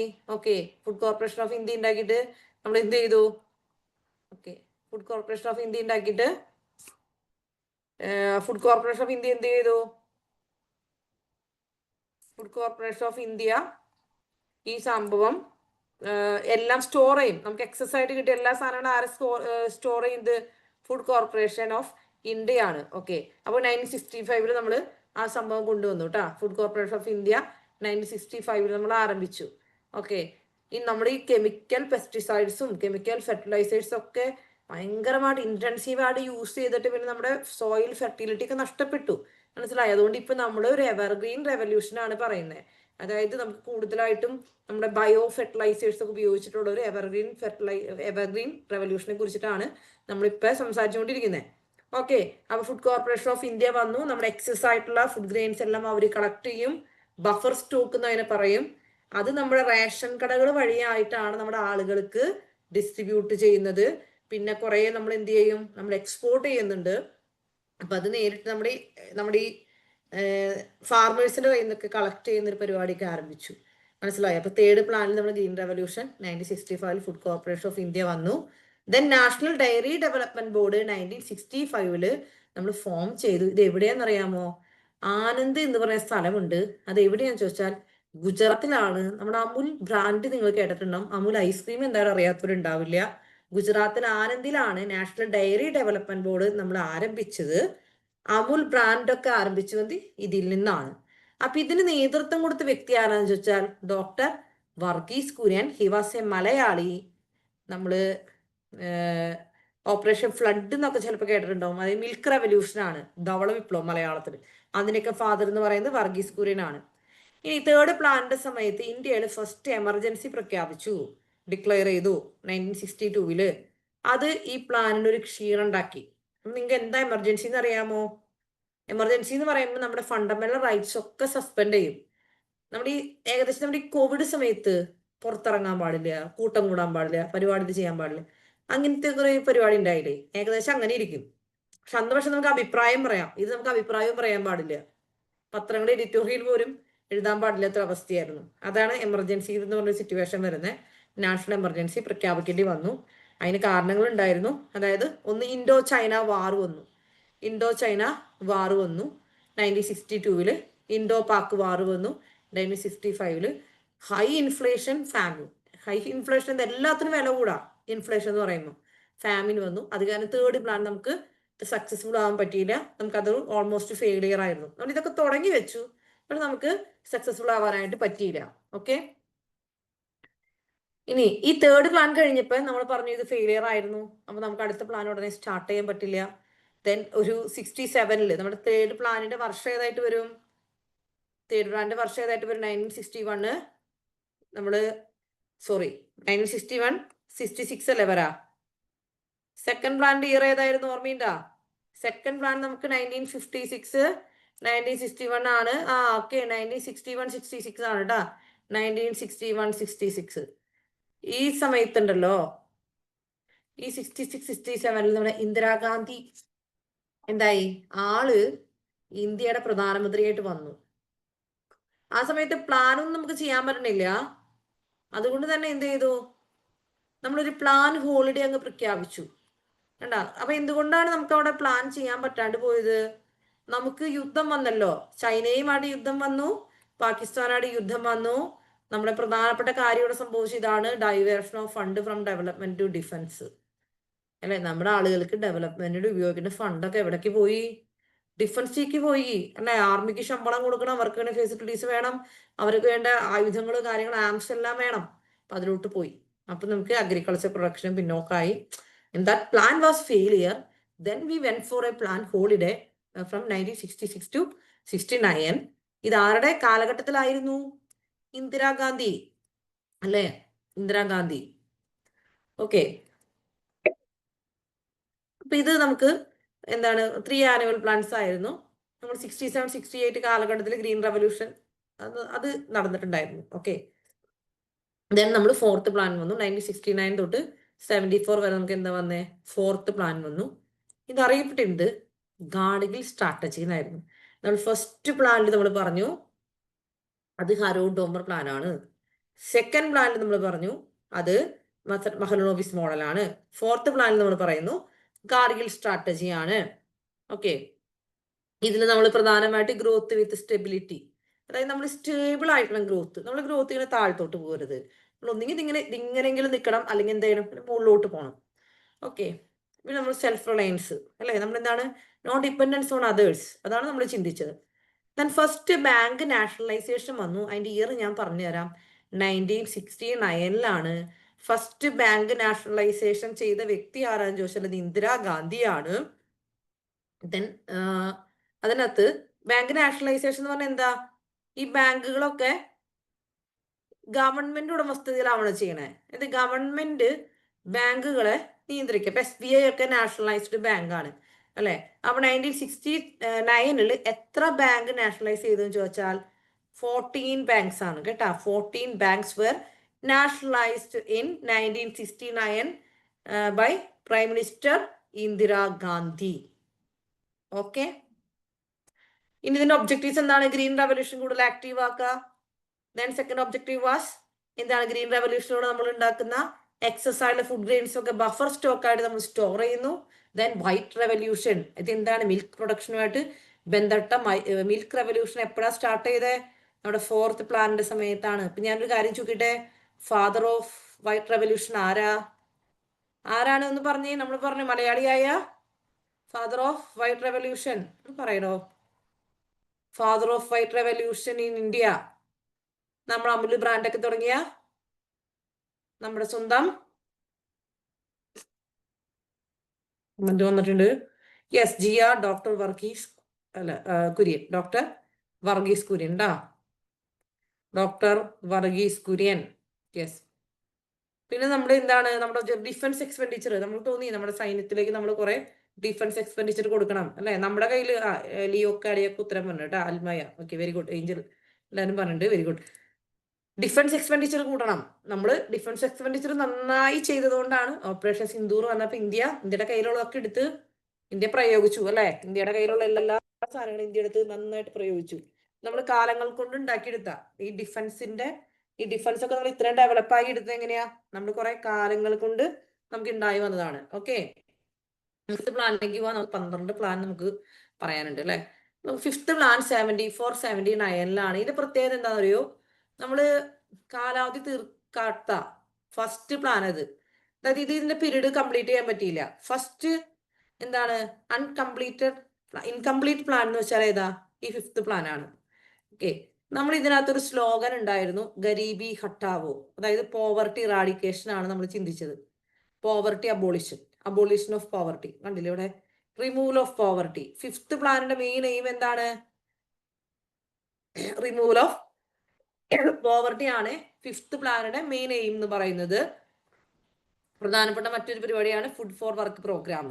അപ്പൊ നമ്മൾ ഈ 1966-67 തൊട്ട് ഏകദേശം ഒരു 78 വരെ ഇന്ദിരാഗാന്ധി ഇന്ത്യയുടെ പ്രൈം മിനിസ്റ്റർ ആയിരുന്നു. ഓൾമോസ്റ്റ് 10 years കണ്ടിന്യൂസ് ആയിട്ട് ആൾ പ്രൈം മിനിസ്റ്റർ ആയിരുന്നു. ഇടയ്ക്ക് പുള്ളിക്കാർ 2 വർഷം ഇറങ്ങേണ്ടി വന്നു. വീണ്ടും 80 പുള്ളി കയറി, 80 കയറി, 84 ഷി ഗോട്ട് അസാസിനേറ്റഡ് അല്ലേ. അപ്പൊ റിമൂവൽ ഓഫ് പോവർട്ടി ആണ് 5th പ്ലാനിൽ വന്നത്. അതില് ഒരു പ്രധാനപ്പെട്ട പരിപാടി ഇതാണ്, ഫുഡ് ഫോർ വർക്ക് പ്രോഗ്രാം അല്ലെ. ജോലി ചെയ്തിട്ടുണ്ടെങ്കിൽ അതിന് കൂലി എന്താണ്, ഫുഡ് ഗ്രെയിൻസ് ഒക്കെ കൊടുക്കുന്ന പരിപാടിയായിരുന്നു. ദെൻ 20 പോയിന്റ് പ്രോഗ്രാം, അതൊരു പ്രൗഡ് പ്രോഗ്രാം ആണ് ഇന്ദിരാഗാന്ധിയുടെ 20 പോയിന്റ് പ്രോഗ്രാം. ഇത് കുറേ സെക്ടറുകളുടെ ഡെവലപ്മെന്റ് ആണ് ഉദ്ദേശിച്ചത്. നമുക്ക് ചോദ്യം വരും അല്ലെ, 20 point programme was introduced by എന്ന് നമുക്ക് ചോദിച്ചു കഴിഞ്ഞാൽ നമ്മൾ ഇന്ദിരാഗാന്ധിയാണ്. ദെൻ ICDS വന്നിട്ടുണ്ട് 1975 ഒക്ടോബർ 2 ICDS. ICDS എന്ന് വെച്ചിട്ടുണ്ടെങ്കിൽ ഫുൾ നെയിം ഞാൻ പറഞ്ഞുതരാം. ഇന്റഗ്രേറ്റഡ് ചൈൽഡ് ഡെവലപ്മെന്റ് സ്കീമാണ്. ഈ 6 വയസ്സുള്ള കുട്ടികളില്ലേ, അവരുടെ ഒരു ഡെവലപ്മെന്റ് ആണ് ഇതിൽ കൂടെ ഉദ്ദേശിക്കുന്നത്. ഓക്കെ, നമ്മളിപ്പോ ഈ അംഗൻവാടികൾ വഴി കുട്ടികൾക്ക് ന്യൂട്രീഷ്യസ് ഫുഡൊക്കെ കൊടുക്കുന്നുണ്ട് അല്ലേ. 3 വയസ്സുവരെ കുട്ടികൾക്ക് അമൃതം പൊടിയൊക്കെ നിങ്ങളുടെ വീടുകളിൽ ഉണ്ണികളുണ്ടെങ്കിൽ അറിയാം, അമൃതം പൊടിയൊക്കെ കിട്ടും. പിന്നെ പ്രഗ്നന്റ് മദേഴ്സിന് അംഗനവാടിയിൽ നിന്ന് കുറച്ച് സാധനങ്ങളൊക്കെ കിട്ടും ന്യൂട്രീഷൻ കൊടുക്കാൻ വേണ്ടി. പിന്നെ ഇവർക്ക് കൃത്യസമയത്ത് വാക്സിനേഷൻ അങ്ങനത്തെ കാര്യങ്ങളൊക്കെ ഉറപ്പ് വരുത്തുന്നതും അങ്ങനത്തെ കാര്യങ്ങളൊക്കെ അറിയിക്കുന്നതും അവരൊക്കെ പ്രവർത്തിക്കുന്നത് ICDSന്റെ കീഴിലാണ് കേട്ടാ. അപ്പൊ ഇനി ഈ പ്ലാൻ നമ്മൾ പറഞ്ഞു, 5th പ്ലാൻ നമുക്ക് we couldn't complete this plan. ആ സമയത്ത് ഇത് നമ്മൾ പറഞ്ഞത് 74-79 ആണ് നമ്മുടെ ഈ പ്ലാനിന്റെ ഒരു പീരീഡ്. പക്ഷെ 78-ൽ എന്താ സംഭവിച്ചേ? In 1978 plan got terminated because Janata government came into power. Indira Gandhi government എന്തായി? വീണു, ഫെൽ ഡൗൺ അല്ലെ. അത് കോൺഗ്രസ് ഗവൺമെന്റ് ആയിരുന്നു. ജനതാ ഗവൺമെന്റ് വന്നു. ആരുടെ അണ്ടറിൽ വന്നു? മൊറാർജി ദേശായി. മൊറാർജി ദേശായിയുടെ കീഴിൽ വന്നു. അപ്പൊ 78-80 നമുക്ക് പ്ലാൻ ഇല്ല. അതാണ് എന്ത്? Rolling plan. ജനതാ ഗവൺമെന്റ് സമയത്ത് നമുക്ക് റോളിംഗ് പ്ലാൻ ആണ്. ഈ റോളിംഗ് പ്ലാന് ആദ്യമായിട്ട് ഇൻട്രൊഡ്യൂസ് ചെയ്ത് ഏഷ്യൻ ഡ്രാമ എന്ന് പറയുന്ന ബുക്കിലാണ്. റോളിംഗ് പ്ലാൻ എന്നുള്ള ഐഡിയ വന്നത് ഏഷ്യൻ ഡ്രാമ എന്ന ബുക്കാണ്. ബുക്ക് എഴുതിയാണ് ഗുണ്ണാർ മിർട്ടൽ. ഓക്കെ, ഇതാണ് നമുക്ക് റോളിംഗ് പ്ലാൻ. 1 വർഷത്തേക്ക് പ്ലാൻ ഉണ്ടാക്കും. എന്തെങ്കിലും ഒരു മിസ്റ്റേക്ക് ഉണ്ടെങ്കിൽ അത് തിരുത്തിയിട്ട് നെക്സ്റ്റ് ഇയർ പ്ലാൻ ഉണ്ടാക്കും. റോളിംഗ് പ്ലാൻ അല്ലെ, നമ്മൾ റോൾ ചെയ്ത് കൊണ്ടുപോവാം. ഓക്കെ, നമുക്കപ്പോൾ 78-ൽ റോളിംഗ് പ്ലാൻ ഒക്കെ വന്ന് മൊറാർജി ദേശായി വന്നെങ്കിലും 80 ആയപ്പോഴേക്കും വീണ്ടും ഗവൺമെന്റിൽ ഒരു ചേഞ്ച് വന്നു. അങ്ങനെ ജനതാ ഗവൺമെന്റ് താഴെ പോയിട്ട് വീണ്ടും കോൺഗ്രസ് വന്നു. മനസ്സിലായ? അപ്പോ കോൺഗ്രസ് എന്ത് ചെയ്തു? വീണ്ടും വന്നപ്പോൾ 6th പ്ലാൻ കൊണ്ടുവന്നു. ആ കാര്യങ്ങളൊക്കെ അവിടെ എഴുതിയിട്ടുണ്ട്. നമ്മൾ 6th പ്ലാൻ വന്നു 1980-85 നമ്മുടെ ആരത്? ഇന്ദിരാഗാന്ധി. പക്ഷെ 1984 കേട്ടോ ആള്. പിന്നെ ആളുടെ ഗാർഡ്സ് തന്നെയാണ് വെടിവെച്ച് കൊല്ലുന്നത്. ഓക്കെ, 84-ൽ. അപ്പോൾ 6th പ്ലാൻ വന്നു. എംപ്ലോയ്മെന്റ് ജനറേഷൻ ആണ് മെയിൻ ആയിട്ട് നമ്മൾ ഉദ്ദേശിച്ചേക്കുന്നത്. ടൂറിസം പ്രൊമോഷൻ വന്നു. സെക്കൻഡ് ബാങ്ക് നാഷണലൈസേഷൻ 1980-ലാണ് ഇത് വന്നത്. നമ്മൾ ആ സമയത്ത് 6 ബാങ്ക്സ് വർ നാഷണലൈസ്ഡ് കേട്ടാ. പിന്നെ കുറച്ച് ഡെവലപ്മെന്റ് ബാങ്ക്സ് ഒക്കെ വന്നു. എക്സിം ബാങ്ക് എന്ന് പറഞ്ഞിട്ടുണ്ടെങ്കിൽ എക്സ്പോർട്ട് ഇമ്പോർട്ട് ബാങ്ക് ആണ് കേട്ടാ. എക്സ്പോർട്ട് ഇമ്പോർട്ട് ബാങ്ക് ആണ് എന്ത്? എക്സിം ബാങ്ക് എന്ന് പറഞ്ഞിട്ടുണ്ടെങ്കിൽ എക്സ്പോർട്ട് ഇമ്പോർട്ട് ബാങ്ക് ആണ്. നബാർഡ് വന്നു 1982 ജൂലൈ 12 ആണ്. നബാർഡിന്റെ ഫുൾ ഫോം ഞാൻ പറഞ്ഞുതരാം. National bank for agriculture and rural development. എന്താണ്? National bank for agriculture and rural development. Okay, ഇത് അഗ്രികൾച്ചറിനും റൂറൽ ഡെവലപ്മെന്റിന് വേണ്ടി ലോൺസ് ഒക്കെ കൊടുക്കാൻ വേണ്ടി പ്രത്യേകം വന്ന ബാങ്കാണ് നബാർഡ് എന്ന് പറയുന്ന ബാങ്ക്. നമ്മളൊരു ടാർഗറ്റഡ് ഗ്രൂപ്പ് അപ്രോച്ച്, അതായത് ആർക്കാണ് ഏറ്റവും കൂടുതൽ ആവശ്യം അവരെ കണ്ടെത്തി അവർക്ക് നമ്മുടെ പദ്ധതികളൊക്കെ കൊടുക്കാം. അതാണ് ടാർഗറ്റ് ഗ്രൂപ്പ് അപ്രോച്ച്. അങ്ങനെ നാഷണൽ റൂറൽ എംപ്ലോയ്മെന്റ് പ്രോഗ്രാം വന്നു 1980-ൽ NREP. അതിന്റെ ഒരു പരിഷ്കൃത മോഡിഫൈഡ് ഫോമാണ് ഇന്ന് കാണുന്ന MGNREGP എന്ന് പറയുന്ന സാധനം കേട്ടാ. 20 പോയിന്റ് പ്രോഗ്രാം ഒന്നുകൂടി ഞങ്ങൾ റീസ്ട്രക്ചർ ചെയ്തു 1980. ഇതാണ് നമ്മുടെ 6th പ്ലാനിൽ മെയിനായിട്ട് സംഭവിച്ച കാര്യം. നബാർഡും എക്സിം ബാങ്കും അല്ലെ, നമുക്ക് സെക്കൻഡ് ബാങ്ക് നാഷണലൈസേഷൻ ഒക്കെ വന്നു. Then 7th plan. അപ്പൊ 84-ൽ ഇന്ദിരാഗാന്ധി പോയി അല്ലെ. പിന്നെ വന്നാരാ? രാജീവ് ഗാന്ധി. 91-ൽ രാജീവ് ഗാന്ധി വെടിയേറ്റ് മരിച്ചു. ഓക്കെ, അപ്പോ ഇതിനകത്ത് നമ്മൾ 7th പ്ലാനിൽ നമ്മൾ ചെയ്തതാണ് ഫുഡ് ഗ്രെയിൻ പ്രൊഡക്ഷൻ കൂട്ടുക, ഇൻക്രീസ്ഡ് എംപ്ലോയ്മെന്റ്, അതൊക്കെയാണ് നമ്മൾ തുടങ്ങിയത്. അതുപോലെ നമ്മുടെ basic ടെനൻസ് of planning, growth, modernisation, self Reliance, social justice, ഇതൊക്കെയായിരുന്നു നമ്മുടെ മെയിൻ ആയിട്ടുള്ള ഉദ്ദേശം. രാജീവ് ഗാന്ധിയുടെ സമയത്തെ നമ്മൾ ടെലി കമ്മ്യൂണിക്കേഷൻ, നമ്മൾ ട്രാൻസ്പോർട്ട് ആൻഡ് അത് ഞാൻ ഈ സ്ലൈഡിൽ ഉൾപ്പെടുത്തിയിട്ടില്ല. ട്രാൻസ്പോർട്ട് ആൻഡ് ടെലി കമ്മ്യൂണിക്കേഷൻ സെക്ടറിൽ നമുക്ക് നല്ലൊരു ഗ്രോത്ത് ഉണ്ടായി. മനസ്സിലായോ? ടെലി കമ്മ്യൂണിക്കേഷൻ സെക്ടറിൽ നല്ലൊരു ഗ്രോത്ത് ഉണ്ടായി. ആ സമയത്താണ് കേട്ടോ രാജീവ് ഗാന്ധി കുറെ ടെക്നോളജിക്കൽ ഇന്നോവേഷൻസ് ഒക്കെ കൊണ്ടുവന്നിട്ടുണ്ട്. ആ സമയത്ത് രാജീവ് ഗാന്ധിയുടെ ടെക്നോളജിക്കൽ അഡ്വൈസർ ആയിരുന്ന ഒരു വ്യക്തിയാണ് സാം പിത്രോദ. നിങ്ങളുടെ പേരൻസ് ഒക്കെ ചിലപ്പോൾ കേട്ടിട്ടുണ്ടാവും, അല്ലെ? നിങ്ങൾ കേട്ടിട്ടുണ്ടോന്ന് അറിയില്ല. സാം പിത്രോദ. ഓക്കെ. ആ സമയത്ത് നമ്മുടെ 7th പ്ലാനിന്റെ സമയത്ത് വന്ന പ്രധാനപ്പെട്ട ഒരു ആക്ട് ആണ് എൻവയോൺമെന്റ് പ്രൊട്ടക്ഷൻ ആക്ട്. കണ്ടോ? Environment protection act 1986. കൊപ്ര. വാട്ട് ഈസ് കൊപ്ര? നമ്മുടെ വീട്ടിലുള്ള എന്താണ്? തേങ്ങ ഉണക്കുമ്പോഴുള്ള കൊപ്രയാണോ? പറയാം, ഞാനൊരു എഴുതി ഫുൾ എഴുതി തരാം. കൺസ്യൂമർ പ്രൊട്ടക്ഷൻ റൈറ്റ് ആക്ട് കേട്ടോ. കൺസ്യൂമർ, ഞാൻ എളുപ്പത്തിന് വേണ്ടി ഇവിടെ അങ്ങനെ എഴുതി വെച്ചതാ. കൺസ്യൂമർ പ്രൊട്ടക്ഷൻ റൈറ്റ്സ് ആക്ട് ആണ് കൊപ്ര കേട്ടാ. Consumer protection rights act. എനിക്ക് തോന്നുന്നത് ഇത് SCRT-ലൊക്കെ നമ്മുടെ 10th സ്റ്റാൻഡേർഡിലാണ്. ഈ ബുക്ക് മാറി, ഇപ്പൊ അറിയില്ല ഇപ്പൊ ഏത് ക്ലാസ്സിലാണ് വന്ന് എടുക്കണമെന്ന്. കൺസ്യൂമർ പ്രൊട്ടക്ഷൻ റൈറ്റ്സ് ആക്ട് 1986 വന്നു. It was amended in 2019. Okay. Then national education policy 1986 national education policy വന്നിട്ടുണ്ട്. ഇതൊക്കെ 7th പ്ലാനിൽ വന്നിട്ടുള്ള കാര്യങ്ങളാണ്. ദെൻ ജവഹർ റോസ്ഗാർ യോജന. റോസ്ഗാർ യോജന എന്ന് പറഞ്ഞാൽ എംപ്ലോയ്മെന്റ് പരിപാടിയാണ്. ഇതാ കൊടുത്തിട്ടുണ്ട്, വേജ് എംപ്ലോയ്മെന്റ് ആണ്. പിന്നെ നമ്മൾ എന്ത് ചെയ്തിട്ടുണ്ട്? ഇവിടെ ഒരു strong foundation for 73rd and 74th amendment. ഇപ്പൊ what is 73rd and 74th amendment? Panchayat raj. നമ്മൾ പറഞ്ഞില്ലേ, ഫസ്റ്റ് നമ്മൾ പറഞ്ഞില്ലേ 3 tier system, panchayat and Nagarpalika. Nagarpalika act ആണിത്. നഗരപാലിക എന്ന് വെച്ചാൽ മുനിസിപ്പാലിറ്റി, ഈ സാധനമാണിത്. അതായത് നമുക്കിപ്പോ എന്താ പറയാ, ബ്ലോക്ക് പഞ്ചായത്ത് അല്ലെ, ഡിസ്ട്രിക്ട് പഞ്ചായത്ത്, ബ്ലോക്ക് പഞ്ചായത്ത്, ഗ്രാമപഞ്ചായത്ത് എന്നൊക്കെ പറഞ്ഞുള്ള സിസ്റ്റം ഒക്കെ വന്ന് അതൊക്കെ ഒരു അതിന് കോൺസ്റ്റിറ്റ്യൂഷൻ അതിന് ഉൾപ്പെടുത്തി അത് സ്ട്രോങ് ആയിട്ട് വന്നത് എപ്പോഴാ? ഈ 73rd and 74th amendment act 1993 വന്നു കഴിഞ്ഞപ്പോഴാണ് കേട്ടാ. ഓക്കെ. ഈ സമയത്ത് എന്താ സംഭവിച്ചേ? അൺഫേവറബിൾ. അതായത് ഇത് 1993-ലാണ് ഈ സാധനം വന്നത്. പക്ഷെ ഇതിനുള്ള സ്ട്രോങ് ഫൗണ്ടേഷൻ ഇവിടെ നിട്ടു എന്ന് പറയുന്നത്. ഇതിന്റെ ചർച്ചകൾ ഇവിടുന്ന് ആരംഭിച്ചു. നമ്മുടെ ഈ പ്ലാൻ എപ്പോ തൊട്ട് എപ്പോ വരെയുള്ളൂ? 85 to 90 വരെ ഉള്ളൂ. പക്ഷെ ഇതിന്റെ ഫൗണ്ടേഷൻ ഇവിടെ നിന്ന് ആരംഭിച്ചു. ഇത് വന്നത് 1993-ലാണ്.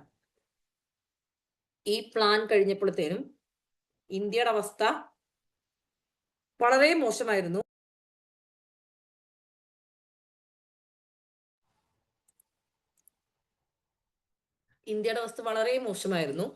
കാരണം എന്താ? ആ സമയത്ത് ഒരു ഗൾഫ് വാറൊക്കെ വന്നു. ഓയിൽ പ്രൈസ് ഭയങ്കരമായിട്ട് ഹൈക്കായി. Unfavourable balance of payment situation എന്ന് വെച്ചാൽ എന്താ അറിയോ? നമ്മുടെ എക്സ്പോർട്ട് എന്ന് പറയുന്നത്, export is low and import is high. നിങ്ങൾ ആലോചിച്ച് നോക്കിയാൽ ഇമ്പോർട്ട് ഭയങ്കര ഹൈ ആണ് എന്ന് പറഞ്ഞാൽ എന്താ അർത്ഥം? നമ്മൾ ഇമ്പോർട്ട് ചെയ്യുമ്പോൾ നമ്മുടെ കയ്യിൽ നിന്ന് ഡോളർ പുറത്തേക്ക് പോയോണ്ടിരിക്കുക. എക്സ്പോർട്ട് ചെയ്താലല്ലേ നമുക്ക് ഇങ്ങോട്ട് പൈസ കിട്ടുള്ളൂ. എന്തെങ്കിലും അങ്ങോട്ട് വിറ്റാലല്ലേ നമുക്ക് പൈസ കിട്ടുള്ളൂ. അപ്പോ ഈ ഇമ്പോർട്ട് ഭയങ്കര കൂടുതലും എക്സ്പോർട്ട് ഭയങ്കരമായിട്ട് കുറഞ്ഞു പോയി. പിന്നെ ഗവൺമെന്റ് നമ്മൾ എന്ത് ചെയ്തു? ഹെവി ഫോറിൻ ലോൺസ് എടുത്തു. വേൾഡ് ബാങ്കിൽ നിന്നൊക്കെ നമ്മൾ ഭയങ്കരമായിട്ട് ലോൺ എടുത്തു. പിന്നെ ഈ പറഞ്ഞ 1991-ലൊക്കെ നമുക്കൊരു ഗൾഫ് വാർ വന്നു. പിന്നെന്താണ്? ഓയിൽ പ്രൈസ് ഹൈക്ക് വന്നു. അങ്ങനെ നമുക്ക് മൊത്തത്തിൽ നമ്മുടെ ഫിനാൻഷ്യൽ പ്രോബ്ലം അല്ലെ, നമ്മുടെ പൊളിറ്റിക്കൽ ഇൻസ്റ്റെബിലിറ്റി അങ്ങനെ വന്നപ്പോ നമ്മൾ ആകെ പോയി. ആ സമയത്ത് നമുക്ക് അടുത്ത പ്ലാൻ ഉടനെ ആരംഭിക്കാൻ പറ്റിയില്ല. So we went for two annual plans. 1 second, ഞാനൊന്ന്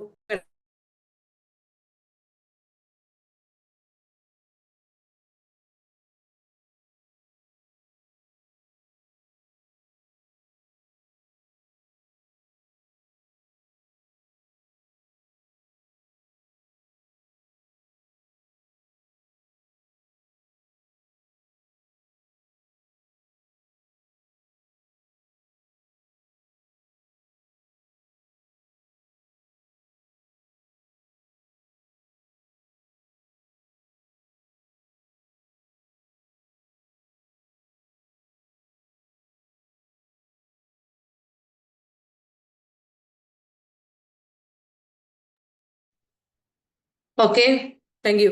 അപ്പൊ നമ്മൾ എന്ത് ചെയ്തു? നമ്മൾ ആനുവൽ പ്ലാൻസിലേക്ക് പോയി കേട്ടോ. നമ്മൾ ആനുവൽ പ്ലാൻസിലേക്ക് പോയി. നമ്മൾ 1992 നമുക്ക് എന്തായിരുന്നു? നമുക്ക് ആനുവൽ പ്ലാൻസ്. ഈ സമയത്ത് നമ്മുടെ പ്രൈം മിനിസ്റ്റർ എന്ന് പറയുന്നത് ആരായിരുന്നു? നമ്മുടെ പ്രൈം മിനിസ്റ്റർ നിങ്ങൾ കേട്ടിട്ടുണ്ടോ? നരസിംഹറാവു. കേട്ടിട്ടുണ്ടോ നരസിംഹറാവുവിനെ കുറിച്ച്? അദ്ദേഹം ഒരു ചിരിക്കാത്ത മനുഷ്യനായിരുന്നു പറയണേ. അദ്ദേഹം സുസ്മിത സെന്നെ കണ്ടപ്പോഴാണ് ചിരിച്ചിട്ടുള്ളൂ എന്നൊക്കെ പറയണേ. നമ്മുടെ ഫിനാൻസ് മിനിസ്റ്റർ ആരായിരുന്നു? നമ്മുടെ ഫിനാൻസ് മിനിസ്റ്റർ ആ സമയത്ത് നിങ്ങൾക്ക് വളരെയധികം കേട്ടുപരിചയമുള്ള വ്യക്തിയാണ് ഡോക്ടർ മൻമോഹൻ സിംഗ്. അദ്ദേഹം മരിച്ചത് ഏത് വർഷ? അദ്ദേഹം ഈ കഴിഞ്ഞ 2024 ഡിസംബർ 26 മരിച്ചത് കേട്ടോ. ഡിസംബർ 26 മരിച്ചു. 25 MT വാസുദേവൻ നായർ മരിച്ചു. പിറ്റേ ദിവസം 26 ഇദ്ദേഹം മരിച്ചു 2024. അപ്പൊ ഡോക്ടർ മൻമോഹൻ സിംഗ് ആയിരുന്നു ഫിനാൻസ് മിനിസ്റ്റർ. അപ്പൊ ഇവർ വന്നപ്പോ ഇങ്ങനൊരു സിറ്റുവേഷൻ ആണ് ഇന്ത്യയിൽ അല്ലെ. അപ്പൊ നമ്മുടെ റാവു മൻമോഹൻ മോഡൽ എന്ന് പറഞ്ഞിട്ടാണ് ആ സമയത്തെ പ്ലാനൊക്കെ വന്നത്. അവര് കൊണ്ടുവന്ന പരിപാടിയാണ് ന്യൂ ഇക്കണോമിക് പോളിസി, അത് economic reforms. LPG policy. LPG എന്താ? നമ്മുടെ വീട്ടിലുള്ള LPG സിലിണ്ടർ ആണോ? എന്താണ് LPG? L for liberalisation. എന്താണ് ലിബറലൈസേഷൻ എന്ന് പറഞ്ഞ? ലിബറലൈസേഷൻ എന്ന് പറഞ്ഞിട്ടുണ്ടെങ്കിൽ നമ്മള് ഒരു ബിസിനസ് ഒക്കെ തുടങ്ങണം എന്നുണ്ടെങ്കിൽ ഇവിടെ കുറെ നിയമങ്ങളാ. നമ്മൾ ഒരു റെഡ് ടാപ്പിസ് എന്ന് പറയും. ചുവപ്പ് നാടയിൽ ഫയൽ കുരുങ്ങി കിടക്കുക. നമ്മൾ ഈ ഫയലൊക്കെ ഗവൺമെന്റ് ഓഫീസിലൊക്കെ ഇട്ട് വെക്കുന്ന ഒരു ചുവപ്പ് നാടയിലല്ലേ. അപ്പൊ അങ്ങനെ നമ്മൾ പറയും. അപ്പൊ ഈ കുറെ അധികം നമ്മൾ ഡീ ലൈസൻസിങ് എന്നൊക്കെ പറയും. കുറെ അധികം ഒരു ബിസിനസ് ഒക്കെ തുടങ്ങാനായിട്ട് കുറെ നിയമവശങ്ങളൊക്കെ നമ്മൾ കുറച്ചു അല്ലെ. അതൊക്കെ റിഡ്യൂസ് ചെയ്തിട്ട് ആളുകൾക്ക് കൂടുതലായിട്ടും ആളുകൾക്ക് ബിസിനസ് തുടങ്ങാനും വിദേശീയർക്ക് ഇവിടെ വരാനൊക്കെ ഉള്ള സാഹചര്യങ്ങൾ നമ്മൾ ഉണ്ടാക്കി കൊടുത്തു. അതാണ് ലിബറലൈസേഷൻ. പി എന്താണ്? പ്രൈവറ്റലൈസേഷൻ. അതായത് അത്രയും നാള് ഗവൺമെന്റ് കൈവശം വെച്ചുകൊണ്ടിരുന്ന പല മേഖലകളും, അതായത് ഗവൺമെന്റ് മാത്രം പ്രൊഡ്യൂസ് ചെയ്ത പല മേഖലകളും നമ്മൾ പ്രൈവറ്റ് സെക്ടർ ആൾക്കാർക്കും പ്രൈവറ്റ് ബിസിനസ്സുകാർക്കും പ്രൊഡക്ഷൻ നടത്താൻ വിട്ടുകൊടുത്തു. ഇപ്പൊ എക്സ്പ്ലോസീവ് ഐറ്റംസ് അല്ലെങ്കിൽ നമ്മൾ ഭയങ്കര സ്ട്രാറ്റജിക്കലായ ഡിപ്ലോമാറ്റിക് ആയിട്ടുള്ള നമ്മുടെ ഡിഫൻസ് റിലേറ്റഡ് ആയിട്ടുള്ള കാര്യങ്ങളൊന്നും കൊടുക്കത്തില്ല. പക്ഷെ ഇപ്പൊ കുറെ കൂടിയൊക്കെ കൊടുത്തു തുടങ്ങി അല്ലെ. നമ്മളിപ്പോ സ്പേസ് ടെക്നോളജിയുടെ രംഗത്താണെങ്കിലൊക്കെ പ്രൈവറ്റ് കമ്പനികൾ റോക്കറ്റ് ഉണ്ടാക്കുന്നതൊക്കെ ചെയ്യുന്നുണ്ട് അല്ലെ. പക്ഷെ അന്ന് നമ്മൾ കുറച്ചൊക്കെ നമ്മൾ പിന്നെ റിസർവ് ചെയ്തു, പിന്നെ നമ്മൾ കൊടുത്തു. നെക്സ്റ്റ് എന്താണ്? G ഫോർ ഗ്ലോബലൈസേഷൻ അല്ലെ. ഗ്ലോബലൈസേഷൻ അത് world as a market, world as a whole നമ്മളൊരു മാർക്കറ്റായിട്ട് കരുതാണ്.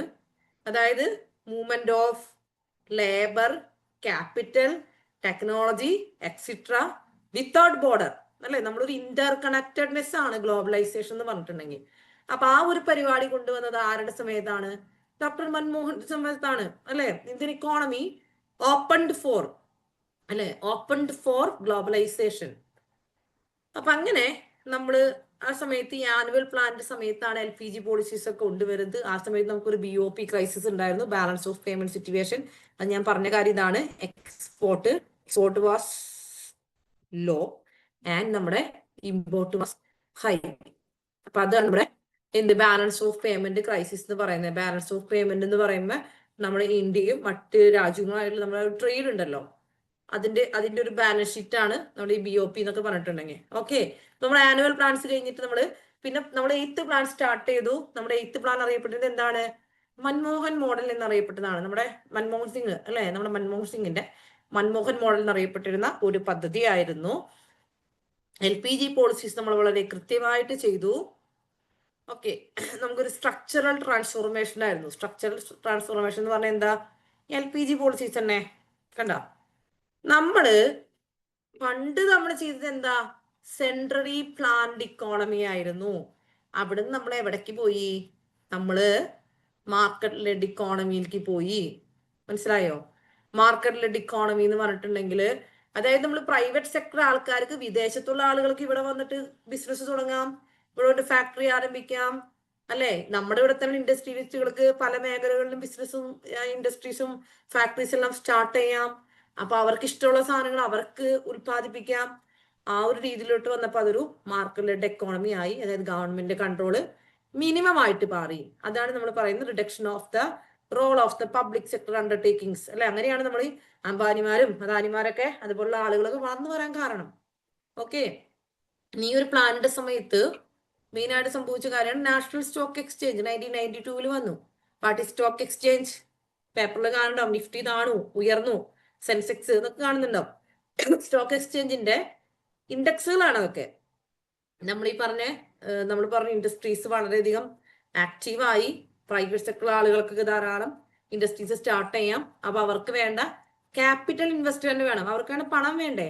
അവരിത് എങ്ങനെ കണ്ടെത്തുന്നത്? സ്റ്റോക്ക് മാർക്കറ്റിൽ അവർ ഷെയറുകൾ ഇഷ്യൂ ചെയ്ത് അങ്ങനെ അവിടെ നിന്ന് മണി കണ്ടെത്തി അങ്ങനെയാണ് ചെയ്യുന്നത്. അപ്പൊ അതിന് വേണ്ടിയിട്ട് നാഷണൽ സ്റ്റോക്ക് എക്സ്ചേഞ്ച് രൂപീകരിച്ചു. നാഷണൽ ഹ്യൂമൻ റൈറ്റ്സ് കമ്മീഷൻ വന്നു 1993 കേട്ടാ.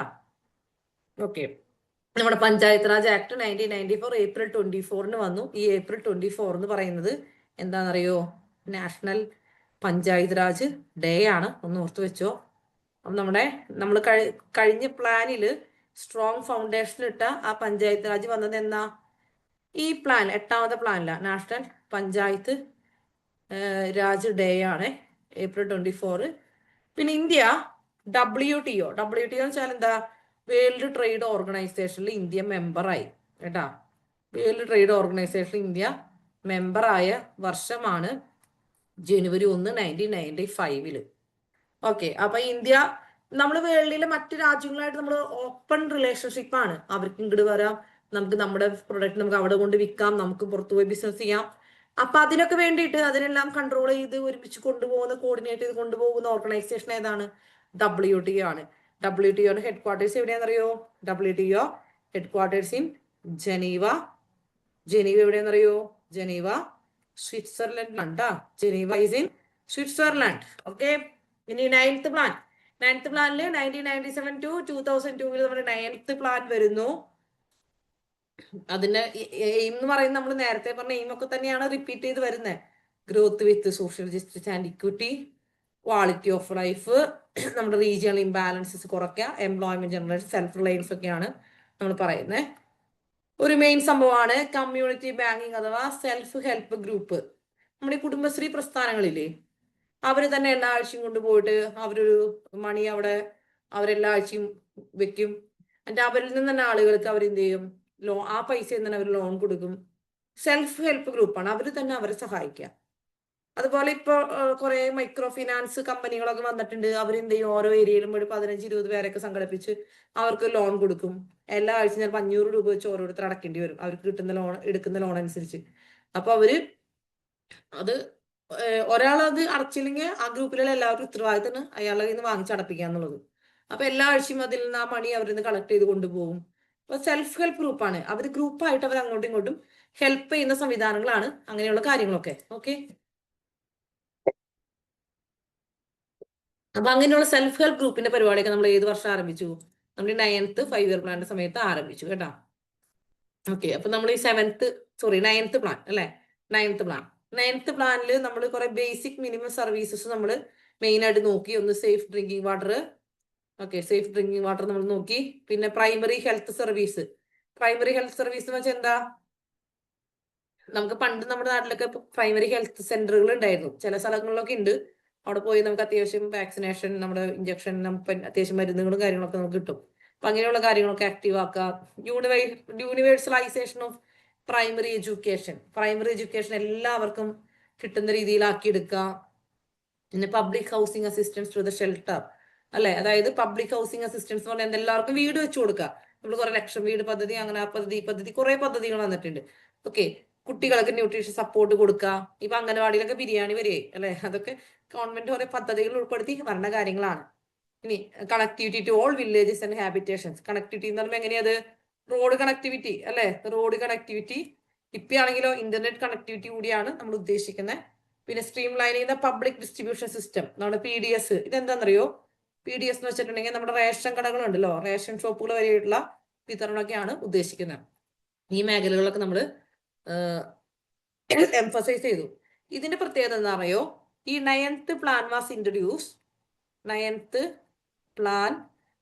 Introduce in the year introduced in the 50th year of Indian independence, 50th year of Indian independence. അതായത് ഇന്ത്യൻ ഇൻഡിപെൻഡൻസിന്റെ 50th ഇയറിൽ നമ്മൾ ആരംഭിച്ച നമ്മുടെ 5 ഇയർ പ്ലാൻ ഏതാന്ന് ചോദിച്ചാൽ നമ്മൾ എന്താ പറയാ, 9th പ്ലാൻ ആണ് കേട്ടോ. നിങ്ങൾ ആലോചിച്ച് നോക്കിയാൽ ഇവിടെ കൊടുത്തിട്ട് 97-ലാണ് ഈ പ്ലാൻ വന്നത്. 1947-ലല്ലേ നമ്മുടെ ഇന്ത്യക്ക് നമുക്ക് സ്വാതന്ത്ര്യം കിട്ടിയത്. ഓക്കെ, അപ്പൊ 1997 ആയപ്പോ നമുക്ക് 50 വർഷമായി. ഓക്കെ, നമുക്ക് 10th പ്ലാനിലേക്ക് പോവാം. 10th പ്ലാൻ 2002-2007 ആണ് വരണത്. അവിടെ നമ്മൾ ഉദ്ദേശിച്ചത് എന്തൊക്കെയാണ്? വീണ്ടും growth with self reliance and modernisation ആണ്. നമ്മൾ വീണ്ടും പറഞ്ഞ ലിറ്ററസി ലെവൽ നമ്മൾ കൂട്ടണം. Cleaning of all major polluted river. ഇപ്പൊ മോദി ഗവൺമെന്റ് ഒക്കെ നമാമി ഗംഗ പ്രൊജക്ട് ഒക്കെ വന്നിട്ടുണ്ട് അല്ലെ. അതുപോലെ നമ്മൾ ഈ സ്വച്ഛ ഭാരത് അഭിയാനൊക്കെ ക്ലീനിങ് പ്രോഗ്രാം ആണ്. പിന്നെ വിഷൻ 2020 പ്രോഗ്രാം വന്നിട്ടുണ്ട്. നമ്മുടെ പെർ ക്യാപിറ്റ ഇൻകം, നമ്മുടെ നാഷണൽ ഇൻകം ഒക്കെ നമ്മൾ കൂട്ടാം അല്ലെ. നമ്മൾ ഇത് ചിന്തിച്ചു governance as factor of development. Governance എന്ന് വെച്ചാൽ ബന്ധം, നമ്മുടെ ഭരണം അല്ലെ, ഭരണമാണ്. നമ്മൾ ഈ ഭരണം എന്ന് പറയുന്നത്, ഗവേണൻസ് എന്ന് പറയുന്നത് നല്ല ഭരണമാണെങ്കിൽ നല്ല ഡെവലപ്മെന്റ് ഉണ്ടാവും. അപ്പൊ നമ്മൾ ഒരു രാജ്യം അല്ലെങ്കിൽ ഒരു സ്റ്റേറ്റ് ഡെവലപ്ഡ് ആണോ എന്ന് അറിയണമെങ്കിൽ എന്താ, അവിടെ നല്ല ഭരണമാണ്, ഗുഡ് ഗവേണൻസ് ആണെങ്കിൽ അവിടെ നല്ല ഡെവലപ്മെന്റ് ഉണ്ടെന്ന് നമുക്ക് പറയാം. അപ്പൊ അതൊരു ഡെവലപ്മെന്റ് ഫാക്ടറായിട്ട് നമ്മൾ കണക്കാക്കാൻ തുടങ്ങി. കണ്ട, പിന്നെ states role in planning increased with PRI അല്ലെ. സ്റ്റേറ്റ് ഗവൺമെന്റുകൾക്ക് പ്ലാനിങ്ങിൽ റോള് കൂടി. എന്തുകൊണ്ടാണ്? PRIs വന്നപ്പോ. അപ്പൊ PRIs എന്താ? പഞ്ചായത്ത് രാജ് ഇൻസ്റ്റിറ്റ്യൂഷൻസ് ആണ് കേട്ടാ. പഞ്ചായത്ത് രാജ് ഇൻസ്റ്റിറ്റ്യൂഷൻസ് ആണ് നമ്മുടെ PRIs എന്ന് പറയുന്നത്. Okay, panchayat Raj institutions. Agricultural sector declared as A prime moving force of the country. കേട്ടാ, നമ്മൾ അഗ്രികൾച്ചർ എന്ന് പറഞ്ഞിട്ട് നമ്മുടെ പ്രൈം മൂവിംഗ് എന്ന് വെച്ചാൽ എന്താ, ഇത് ഉണ്ടെങ്കിലേ നമ്മുടെ കൺട്രിക്ക് എന്തോളൂ എക്സിസ്റ്റൻസ് ഉള്ളൂ എന്നുള്ള ലെവലിലോട്ട് നമ്മൾ മനസ്സിലാക്കി. ഓക്കെ, നമുക്ക് 11th പ്ലാനിലേക്ക് പോവാം. 11th പ്ലാനിന്റെ ഏറ്റവും വലിയ പ്രത്യേകത എന്താണെന്നറിയോ? Faster and more inclusive growth. What is inclusive growth? Inclusive growth എന്ന് പറഞ്ഞിട്ടുണ്ടെങ്കിൽ എന്താണ് ഇൻക്ലൂസീവ് ഗ്രോത്ത് എന്ന് പറഞ്ഞാൽ? Include the excluded. അതായത് ആരും മാറി നിൽക്കുന്നില്ല, മനസ്സിലായ? ഇൻക്ലൂഡ് ദി എക്സ്ക്ലൂഡഡ് ആണ്. ഓക്കെ, അത് ട്രൈബൽസ് ആയിക്കോട്ടെ, അതിനിപ്പോ ഫിനാൻഷ്യലി ഡൗൺ ആയിട്ടുള്ള ആൾക്കാരായിക്കോട്ടെ, ഹാൻഡിക്യാപ്ഡ് ആയിക്കോട്ടെ അല്ലെ, എഡ്യൂക്കേറ്റഡ് അല്ലാത്ത ആൾക്കാരായിക്കോട്ടെ, ആരാണെങ്കിലും അല്ലെ, ഏത് കാസ്റ്റിൽപ്പെട്ട ആളായിക്കോട്ടെ, നമ്മൾ എല്ലാവരും ഇൻക്ലൂഡ് ചെയ്യുന്ന ഒരു ഡെവലപ്മെന്റ് ആണ് നമ്മൾ പ്ലാൻ ചെയ്തത്. പിന്നെ സ്കൂൾ ഡ്രോപ്പ് ഔട്ട് കുറയ്ക്കുക. അതായത് സ്കൂൾ നിർത്തി പോണ കുട്ടികൾ കേരളത്തിൽ നമ്മൾ അധികം കാണില്ല ഈ കാലഘട്ടത്തിൽ. പക്ഷെ നമ്മൾ നോർത്ത് ഇന്ത്യയിലേക്കൊക്കെ പോകുമ്പോൾ സ്കൂള് നിർത്തിപ്പോവും അല്ലെ. അതുപോലെ reduce anaemia among children. Anaemia എന്താണ്? നമുക്ക് അയണിന്റെ കുറവല്ലേ അനീമിയ എന്ന് പറയുമ്പോൾ. ഇൻക്രീസ് ട്രീ കവർ കൂട്ടുക. അതൊക്കെ 11th പ്ലാനിന്റെ മെയിൻ ഫോക്കസ് ആയിരുന്നു നമുക്ക്. ഓക്കെ, ഞാൻ നമുക്ക് 12th പ്ലാനിലേക്ക് പോവാം. 2012-17 കാലഘട്ടമാണ്. Under the leadership of Manmohan Singh again അല്ലെ. മൻമോഹൻ സിംഗ് വന്നു പ്രൈം മിനിസ്റ്റർ ആയിട്ട്. തീം എന്താണ്? Faster, more inclusive and sustainable growth. What is sustainable growth? നമ്മൾ പറയുന്നത് എന്താണെന്നറിയോ? നമുക്ക് ഇന്ന് കാണുന്ന നമ്മുടെ ഈ ഭൂമി അല്ലെ, നമ്മുടെ എർത്ത് എന്ന് പറഞ്ഞിട്ടുണ്ടെങ്കിൽ what we have is inherited from our future generation എന്നാണ് പറയുന്നത്. അതായത് we have to give back this environment അല്ലെ, this nature to the future generation. Okay, നമ്മുടെ ഫ്യൂച്ചർ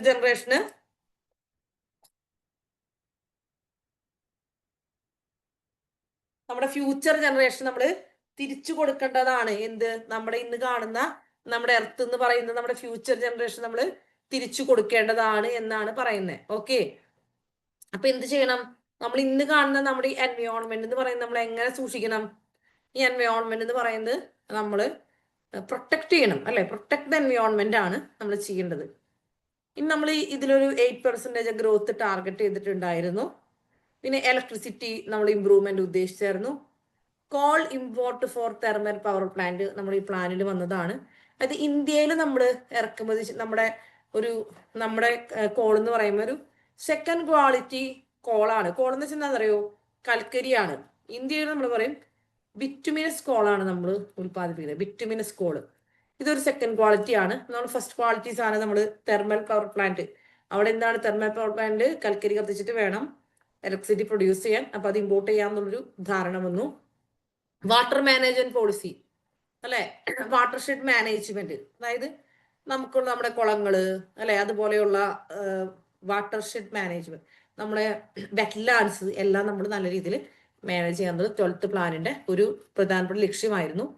ഞാൻ പറയട്ടെ, 2012 12th പ്ലാൻ വന്നേ. 2014 മോദി ഗവൺമെന്റ് വന്നല്ലോ. അപ്പൊ നിലവിലുള്ള പ്ലാൻ അവര് കണ്ടിന്യൂ ചെയ്തു. മോദി ഗവൺമെന്റ് കുറെ പരിപാടികൾ വന്നിട്ടുണ്ട്. അതെല്ലാം തന്നെ 12th പ്ലാന്റെ സമയത്താണ് വന്നിട്ടുള്ളത്. നമുക്ക് 12th പ്ലാനിൽ പ്ലാൻ ചെയ്തതല്ല ആക്ച്വലി, പക്ഷെ അതിന്റെ പീരീഡിൽ വന്നിട്ടുള്ളതാണ്. നിങ്ങൾ കേട്ടിട്ടുണ്ടാവും ജൻധൻ യോജന. എന്താണ് ജൻധൻ യോജന? എല്ലാവർക്കും സീറോ ബാലൻസ് അക്കൗണ്ട് അല്ലെ, സീറോ ബാലൻസ് അക്കൗണ്ട്. നിങ്ങളൊക്കെ സ്കൂളിൽ പഠിക്കുന്ന സമയത്ത്, നിങ്ങൾ ആ കൊച്ചുകുട്ടികളാണ്, നിങ്ങൾക്ക് കേട്ട് പരിചയം ഉണ്ടാവില്ലേ? 10 കൊല്ലം മുന്നത്തെ കാര്യമല്ലേ പറയുന്നത്. സീറോ ബാലൻസ് അക്കൗണ്ട് നിങ്ങളുടെ പേരൻസിനൊക്കെ അറിയാം. ജൻധൻ യോജന എല്ലാവരും അന്ന് പറയും ഇത് മോദിയുടെ അക്കൗണ്ട് എടുത്തോ എന്നാണ് എല്ലാവരും ചോദിക്കുക. മോദിയുടെ അക്കൗണ്ട് എടുത്തോ അങ്ങനെ ചോദിക്കുള്ളൂ. ജൻധൻ യോജന വന്നപ്പോ സീറോ ബാലൻസ് അക്കൗണ്ട് എല്ലാവർക്കും അന്ന് മോദി ഗവൺമെന്റ് ഒരു പരിപാടിയായിരുന്നു. പിന്നെ കുറെ ഇൻഷുറൻസ് സ്കീംസ് വന്നിട്ടുണ്ട്. അതുപോലെ എന്താ പറയാ, മേക്ക് ഇൻ ഇന്ത്യ പരിപാടി മോദി ഗവൺമെന്റ് ആണ്. മേക്ക് ഇൻ ഇന്ത്യ ഇതൊക്കെ ഈ പ്ലാനിന്റെ സമയത്ത് വന്നതാണ്. 2015 സമയത്തൊക്കെ വന്നതാണ് മേക്ക് ഇൻ ഇന്ത്യ പദ്ധതി. Then stand up India, stand up India SC/ST വിമനൊക്കെ ബിസിനസ് തുടങ്ങാനുള്ളതാണ്. സ്റ്റാർട്ടപ്പ് ഇന്ത്യ, നമുക്ക് സ്റ്റാർട്ടപ്പുകൾ, നമുക്ക് ബിസിനസ് തുടങ്ങാനുള്ളതാണ്. കുറേയധികം സ്കീംസ് മോദി ഗവൺമെന്റ് സമയത്ത് വന്നിട്ടുണ്ട്.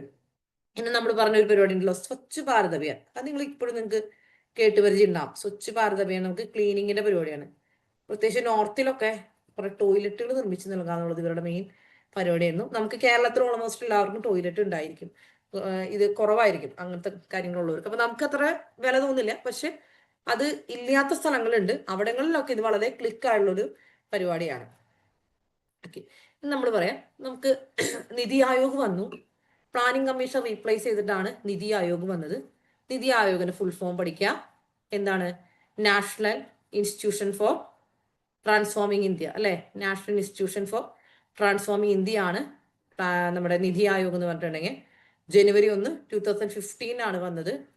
ബോട്ടം അപ്പ് അപ്രോച്ച് ആണ്, താഴേന്ന് മുകളിലോട്ട് അല്ലെ. നമ്മുടെ വിഷൻ എന്താണ്? മാക്സിമം ഗവേണൻസ്, നന്നായിട്ട് ഭരിക്കാം. Maximum governance, minimum government. അതായത് ഗവൺമെന്റിന് ആൾക്കാരുടെ എണ്ണം കുറയ്ക്കുക. അതായത് കുറെ പേരിങ്ങനെ ഉണ്ടായിട്ട് കാര്യമില്ല, പണിയെടുക്കണം. ഉള്ള ആൾക്കാരാണ് നന്നായി പണിയെടുപ്പിക്കുക. Minimum government, maximum governance. അതുകൊണ്ട് എന്താ ചെയ്യുന്നത്? സിവിൽ സർവീസിൽ എടുക്കുന്ന ആളുകളുടെ എണ്ണം കുറച്ചു. സിവിൽ സർവീസിൽ മുന്നെടുത്ത അത്രയും ആളുകളെ ഇപ്പൊ എടുക്കുന്നില്ല. നമ്മൾ കേരള PSCക്ക് വന്നാലും മുന്നെടുത്തിരുന്ന അത്ര ആളുകളൊന്നും ഇപ്പൊ എടുക്കുന്നില്ല government. Minimum government, maximum governance. Private സെക്ടറിൽ അങ്ങനെയല്ലേ, ഒരാളെ വെച്ചിട്ട് 4 ആളെ പണിയെടുപ്പിക്കും ചിലപ്പോ.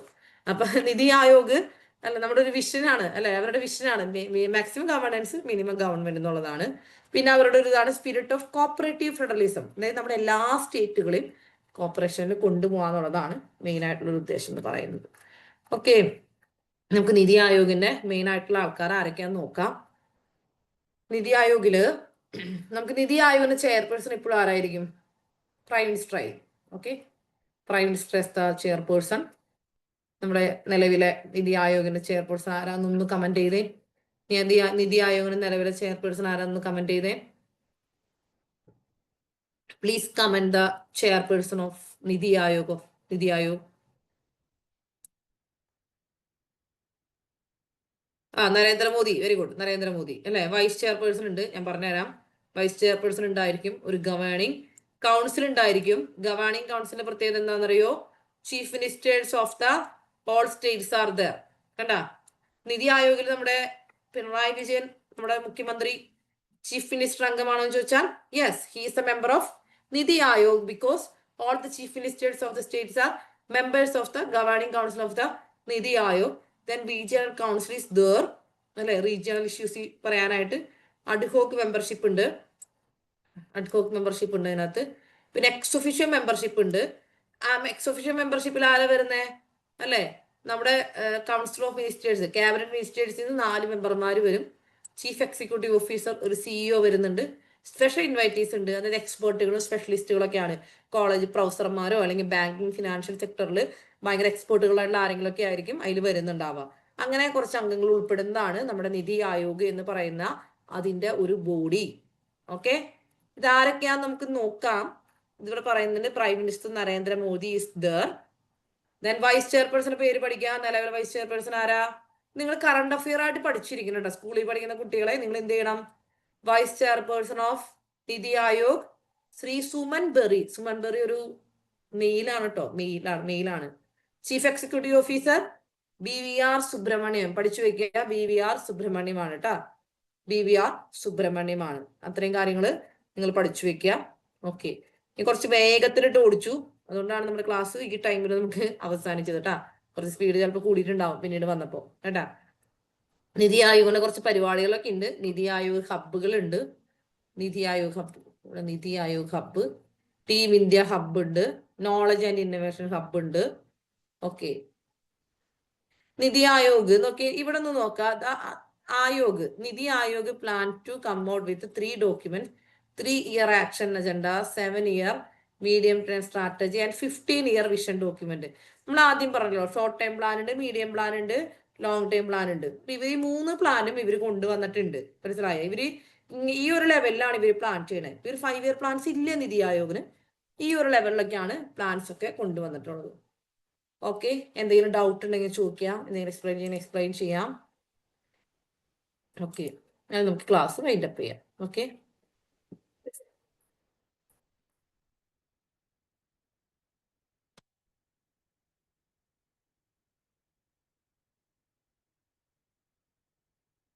എന്തെങ്കിലും ചോദിക്കാറുണ്ടോ നിങ്ങക്ക്?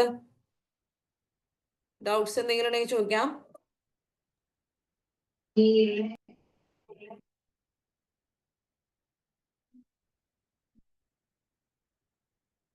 ഇല്ല, നമുക്ക് ക്ലാസ് വൈൻഡപ്പ് ചെയ്യാം അല്ലേ?